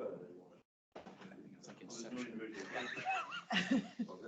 It's like when you accidentally screen connected your own computer. Or not connect to your own computer and it's like, oh, what just happened? I know it's bad. Okay, well, we can work with that. So for those that have not done this before, the idea is 20 seconds, introduce yourself. I think we want to find out if you might have a New Year's resolution or maybe have already broken your New Year's resolution. A little bit about what your business is, and if you can squeeze that in 20 seconds, that would be wonderful. And why don't we go from the back to the front, if that's okay. And Ron, if we could start with you, that would be great. Hello, everybody. Ron Mednick, Tech Pro. We specialize in infrastructure, cybersecurity solution, and secure workflows in the media entertainment space. New Year's resolution is finding more billable hours for the work we already do, right? So just kind of analyzing what we do on a regular basis and make sure we can bill for what we do. Thank you, Ron. Go ahead. Hey guys, Tom Sprinkle. I'm with a company called Fusion Connect. We specialize in Microsoft Voice enablement, so my Operator Connect. And I am part of San Diego CPXXYZ chapter. Longest acronym out there. Anyway, so yeah, I've been with them for about a year now and been wanting to get up here and check it out. And today's the first day, so. No New Year's resolution, Tom? You already have all the best habits in your lifestyle? Everything good? All right. Raise another litter of golden retrievers. It's my hobby. Oh, that's awesome. Cutest puppies ever. I think that's a good conversation starter. That's great. Thank you, Tom. Go ahead. Hi, my name is Jeff Baker. I'm Vice President Sales and Marketing for Chiron IT. We're looking to consider joining. I'm a friend of Fred's and he invited me to come out and check it out. We do all the Microsoft platforms. We do Teams, Copilot, all of those things we do. We do cloud stuff, we do security, but we're only software, no hardware. We mostly do it in the enterprise space. We work with like E&Y and PwC, all the big consultants. They bring us in for deals that are too small for them to do, so we do a lot of stuff with them. We're looking to partner with anybody in the area because that's where we get most of our deals from. And I've been here like 6 weeks. I'm new to this whole space. Wow. My background is like corporate, like big company, sales and marketing for like Broadcom and Samsung, and so I'm just learning my companies what they do, and we're trying to get figured out. So when they were talking about, when do you invest in somebody, when do you change things, that's exactly what Chiron IT is doing right now. My boss is a CEO. He's a big tech guy, but he's not here, so I can say he's not the best marketing sales guy, right? You never know who's on the Anyway, so I'm glad to be here. I'd like to meet all of you and see what you do, see how we can work together, because that's what I'm tasked to do, is get us more partners. And we work great with other companies, and we don't steal business because we know what we do and we play in our lane. And that's how we get our business, so we play nice. I'd like to meet you all, and thank you for letting me come here today. Hopefully I'll get a chance to join. I got to tell my boss, hey, we should be in this group, so. Great job. Thanks so Thank much. you, I Welcome. appreciate Nice to being have here. you. If you like like him, he's my friend. If you don't, I don't know. I was going the other way Real faithful friend I am. Fred Cooper, my day job, Effortless Office. We're an MSP helping businesses that don't have IT departments or need more help with their IT department. We specialize in paying you guys 20% residuals for as long as it bills, except for the low margin Microsoft, of course, because there's not 20% in that.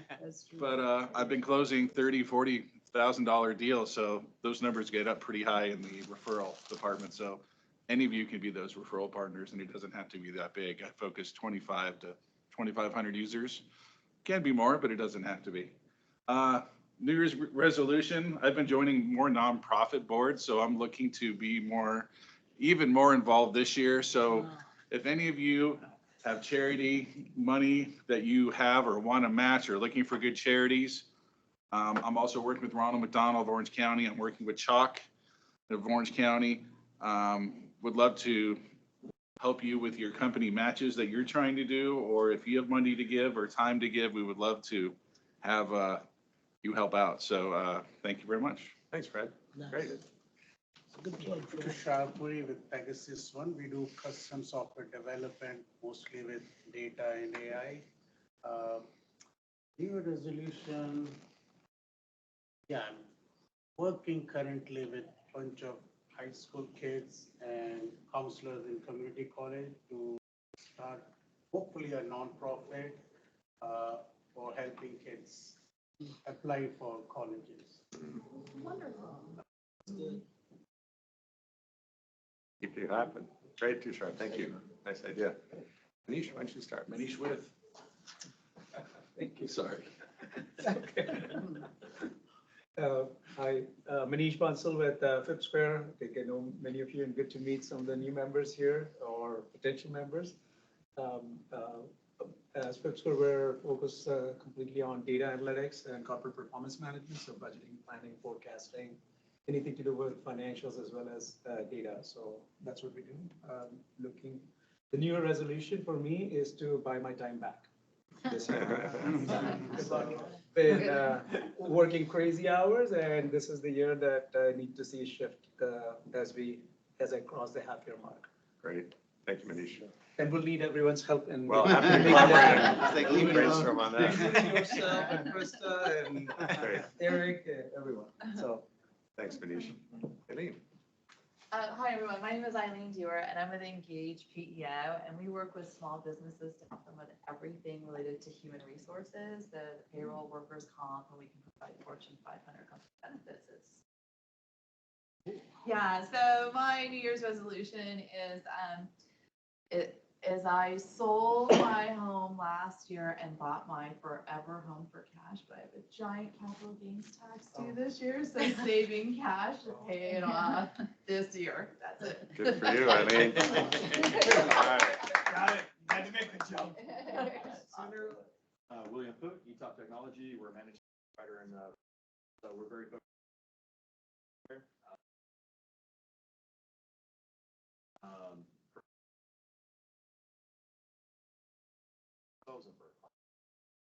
New Year's resolution specific, cutting down on a small one that I have a big impact.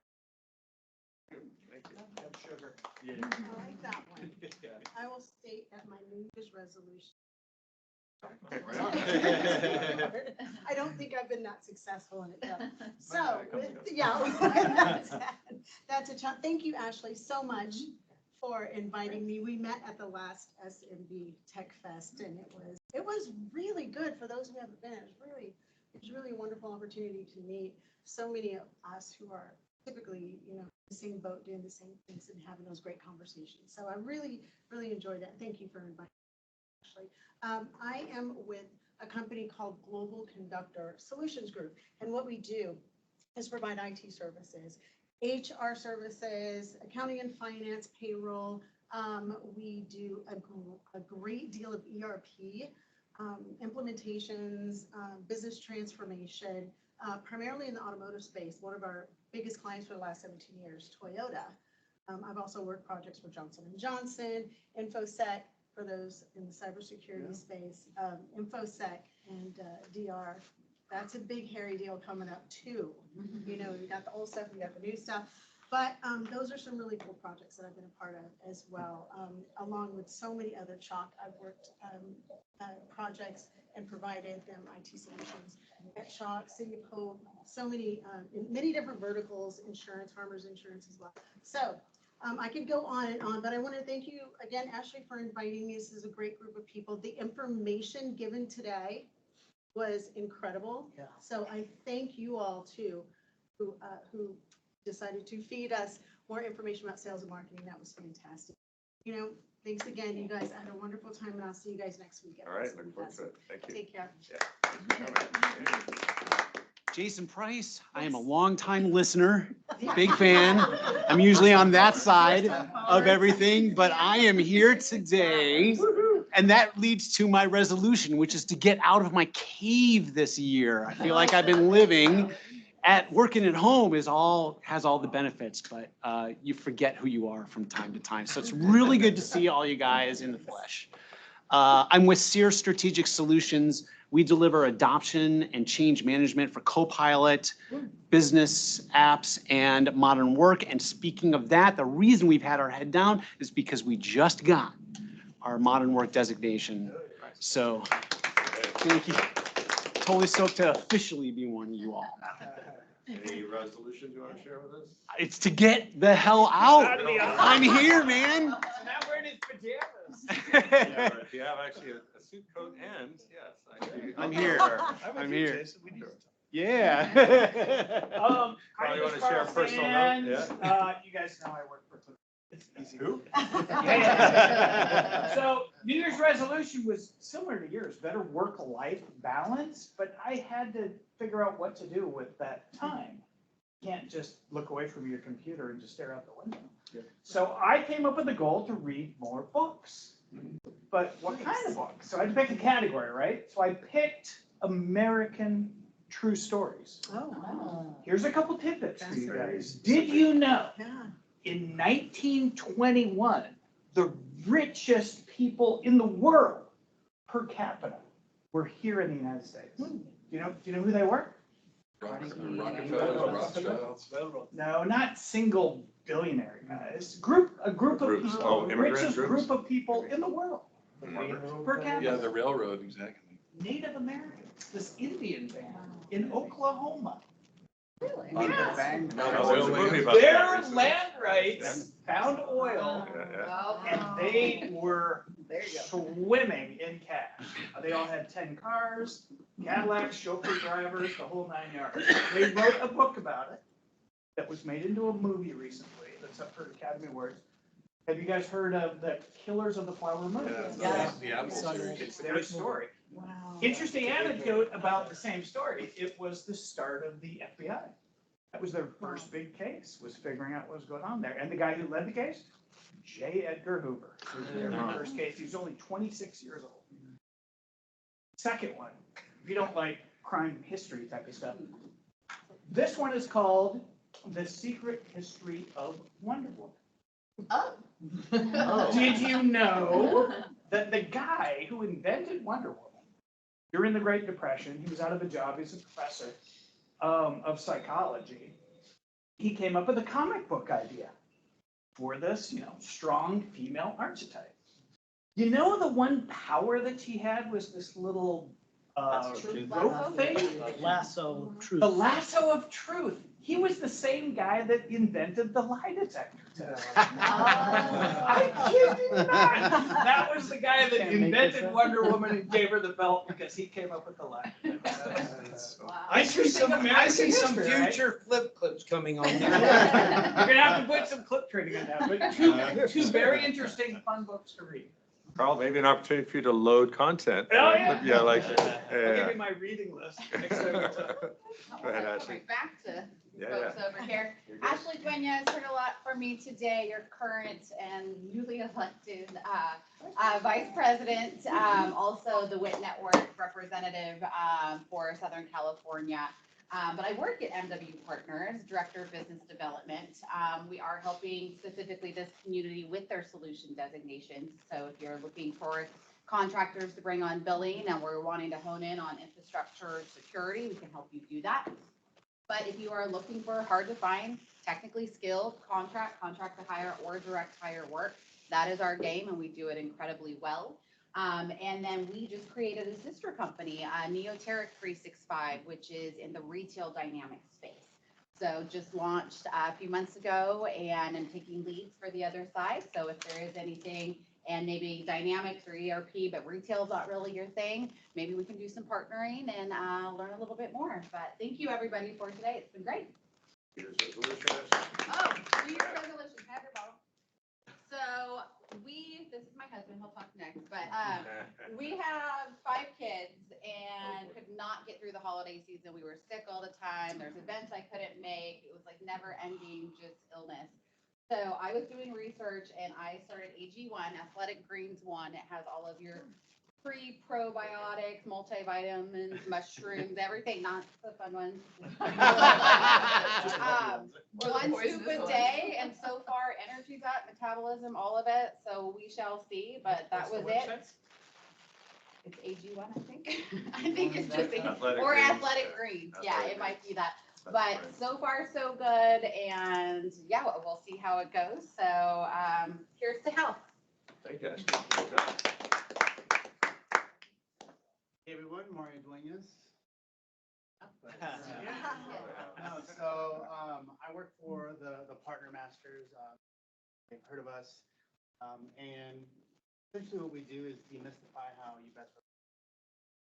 I think. Yeah, I know. No, and so I think really depending on your practice, what you sell, how you are involved with Microsoft, really how we can help you. But ultimately, there's just a very complex partnership ecosystem, and we really help demystify that. And sometimes it's getting a solution designation, and taking advantage of what you're doing already and picking up on incentives. But it's the entire gamut. So we only really work in 2 strengths. We don't have customers. Our customers are Microsoft partners, and then it's Microsoft. And so, New Year's resolution standpoint, actually kind of impressed with the vitamins and minerals that we're taking, but honestly, it's just getting back to kind of a lifestyle. And honestly, being more involved with IAMCP is a goal of mine. As you guys heard, and I certainly ran to the board. But even other than that, I know there's going to be. It doesn't go that way. It will be seen a little bit. Great. Thanks, Brian.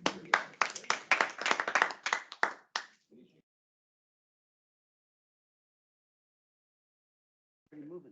Many people. Just the back of his head, please. You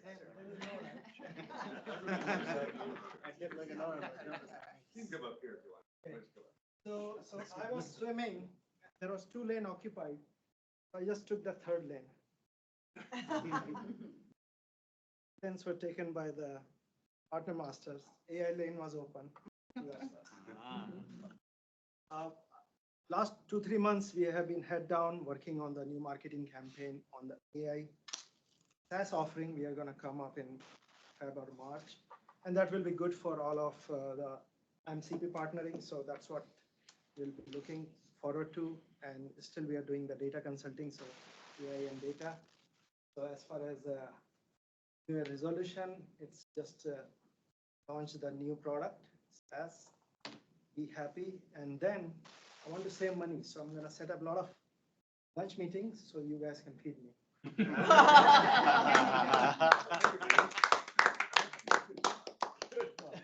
ahead, Dasha.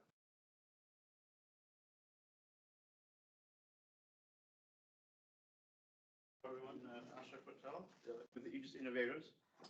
We specialize in deploying zero trust framework using Microsoft Stack. That includes utilizing the E5 licensing that other companies have, but they don't advantage all the features they don't.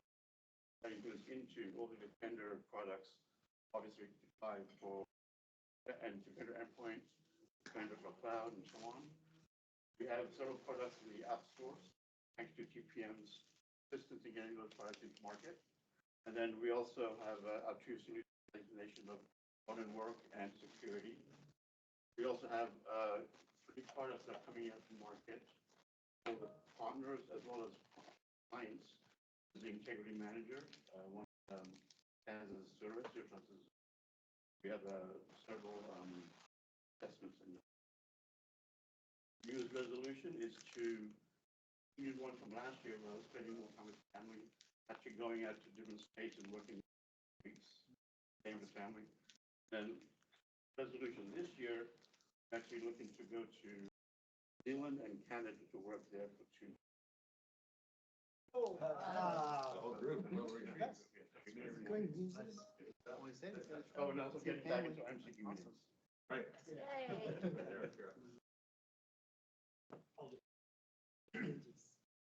So everybody, Eric Klauss.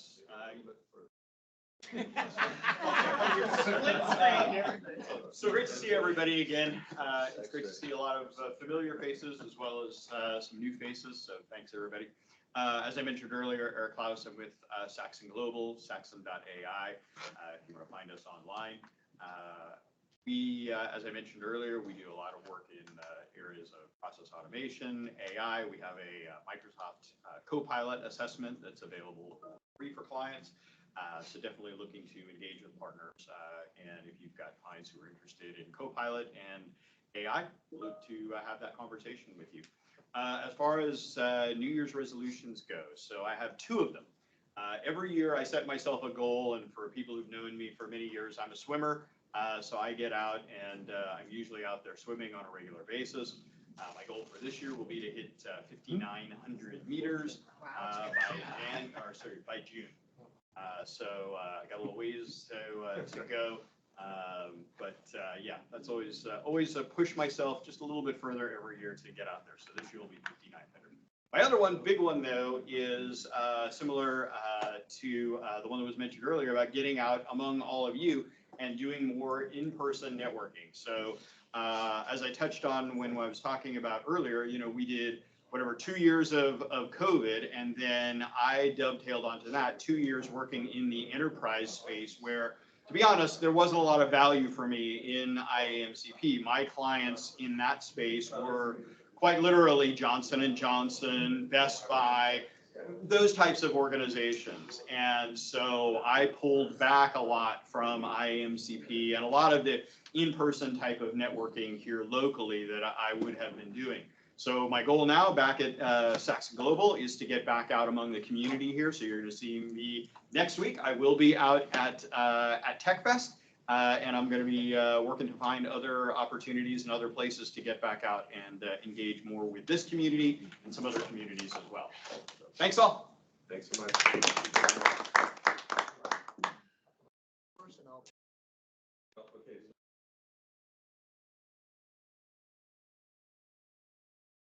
To the dance floor. Right into the zone. So greetings all. My name's Tom Button. I'm a senior account executive here at Lumen. This is our office. You guys are always welcome to come by. Having an office is unique these days. Those that don't know, Lumen is a global telecommunications carrier. So in the Microsoft world, we'd be helping you connect your client to Azure with large pipes, back-end voice quality control for Teams, things of that nature. Other things we do is data center, along with unique security features that are outside the Microsoft stack. So we do not compete with you guys. We very much want to work with all y'all. And again, you guys are always welcome. Fred and I are going to work on seeing if we can keep this room open for you guys throughout the year. So you guys always know where you're at versus we're at Microsoft, we're here, we're there. But again, thank you all for coming. And if you have any questions, let me know. I'm in a meeting down in the hall, but just knock on the glass and make everyone jump. Thank you all. Thank you. So it's with a heavy heart that I have to hand the baton to our friend Brian. But I did want to share, so Steve Tanner with IT Voice and Argus Consulting Group. I did want to share that Eric, many years ago, invited me to my first meeting, and I really didn't know what to expect. For those that are here for the first time, hopefully had a good experience. But I realized that I knew a lot of people from the industries that I was serving. So I already had like a warm introduction without really realizing it. So here, this is about 8 years later, and opportunities came to serve and to volunteer, and I felt that that was kind of a fun thing to do. So my opportunity to have been in the president's role is really through the support of Manish and a great board. So thank you, everybody that was in the support role, helping get things done. I learned probably more than I expected, which is hopefully a good thing. So I want to hand the baton in a graceful manner, but I didn't actually bring a physical one, so I have to shake your hand here in a second. So moving forward, my organization is dealing with cloud services and telecom and everything else, but the fun part that I like to do is actually helping clients evaluate their business experience as a buyer, potential buyer. We've had a lot of opportunities come our way where investment groups are saying, well, could you help us evaluate this opportunity? And for those of you that do any kind of analysis of businesses, if you like to see how businesses work, it's probably one of the most exciting things that I've chosen to do over the last couple of years, because you don't know what you're going to go into the next time and what their business model is and how all that works with their IT. So those are opportunities that might be interesting to talk about together. I'm not a big New Year's resolution person. However, there are things that my wife has strongly encouraged me to consider, that being health. Not that I'm unhealthy, but she'd like me to be healthy so we can have a long, prosperous life together. So I hit 60 this year, which to me was not a huge deal, but I'm looking at it, I'm thinking, okay, well, how many years do I have left of like adventures and that kind of thing? So I've shared this with a few people that I've gotten to know over the years, and we're kind of that same age group. We're thinking, is it 15 years? Is it 20? Start hitting 80, you're like, okay, well, what am I really going to do? So part of what my wife and I have planned to do is I've been on YouTube like for the last 3 weeks looking at Class B travel vans. Yep. Right? Some of you might either have one or have friends. And there's horror stories and there's good stories. So we might have a trip or two planned this year to kind of break the ice. But certainly that's kind of one thing, travel. And for those that may not know, I'm a pilot, and I've been working on my IFR rating, instrument rating, for 2 years. This is usually, a young person will get this done in like 3 months or 6 months. Well, it's taken me 2 years. April's my goal to get that done. So once that's done, I can actually fly in this kind of crazy soup up there. And so I have that in mind as well. So look forward to sharing more of those ideas with you guys. And thanks again for all your support over the last couple of years in the current role as president. So Brian, I'd like to introduce you to the group one more time. So Brian Anuma has his own introduction, but I would like to thank you for being the new president for IAMCP SoCal.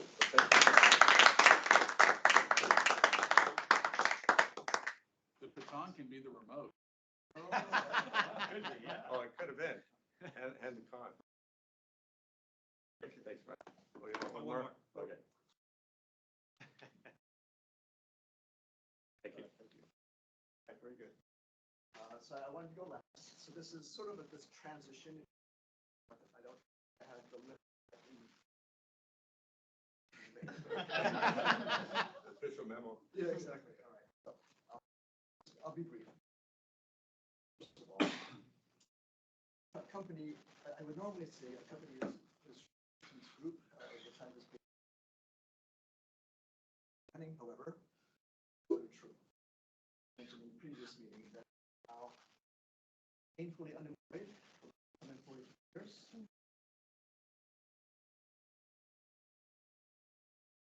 But one of the things that I've been doing that I really targeted to, one of our previous clients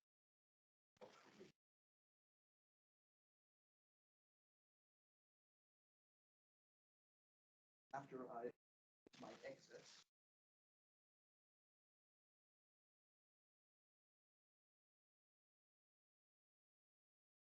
So anyway, if you have a chance at some point, volunteer. Only one.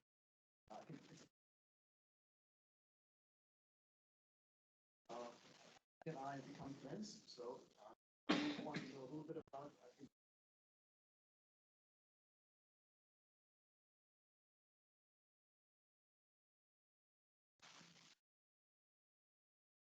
Resolution. So, quite nice stuff. I have been past secretary.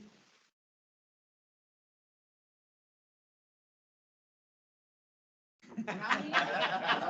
How many years? 4 years. 4. At least. Asked or reluctant Qualcomm chair. So thank you to Shar. So Tushar said, Brian, if you run for president, I'll take over. Okay, so I Standing by that? took him up on camera. In a similar fashion, team secretary.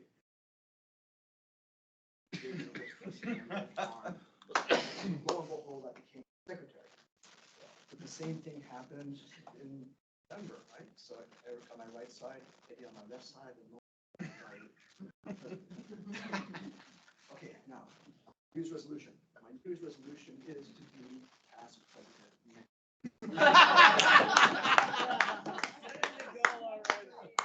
Glaring in a certain direction too. Yeah.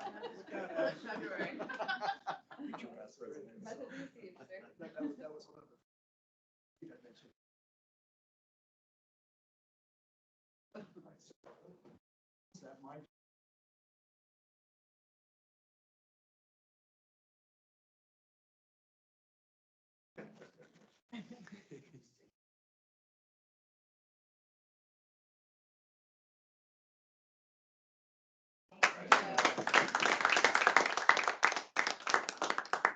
also, one thing.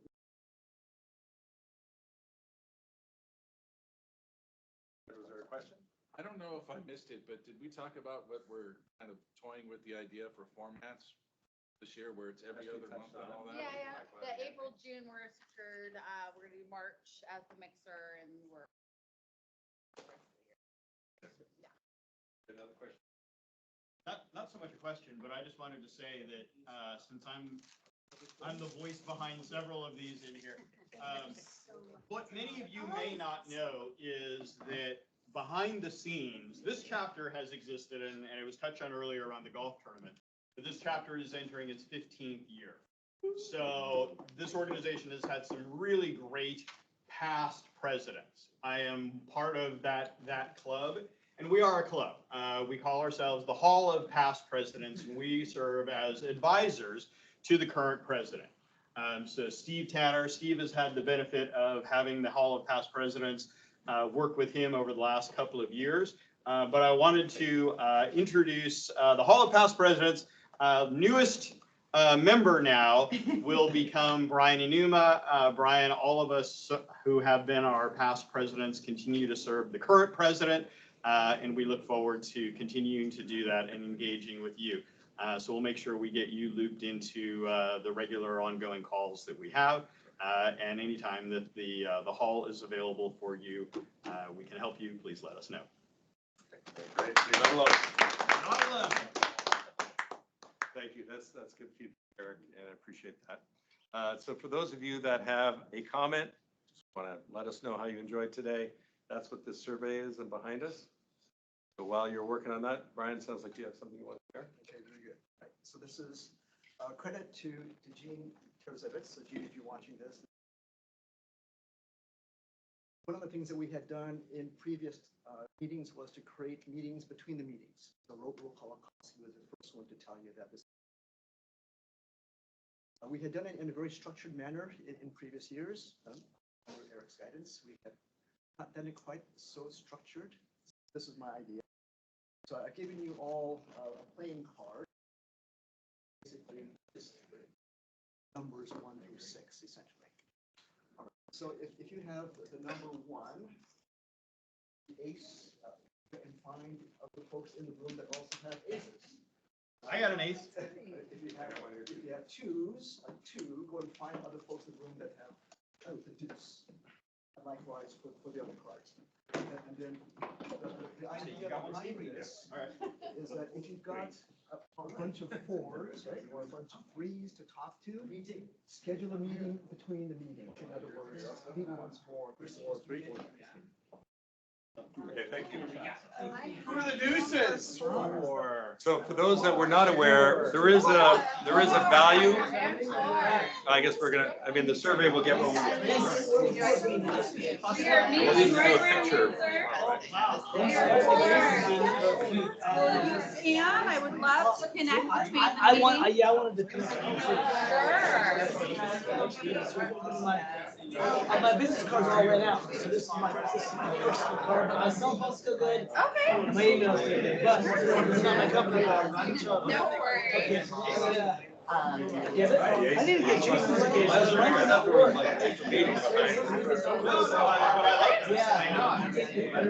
we have to hand the card in or is this? So did I already send you an act? So now you can go to. And then, yeah, let's get some time on the books. Are you a fourth? No. Oh, yeah. Well, I'll give you a card.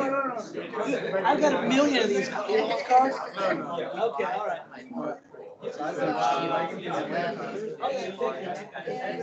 Yeah, yeah.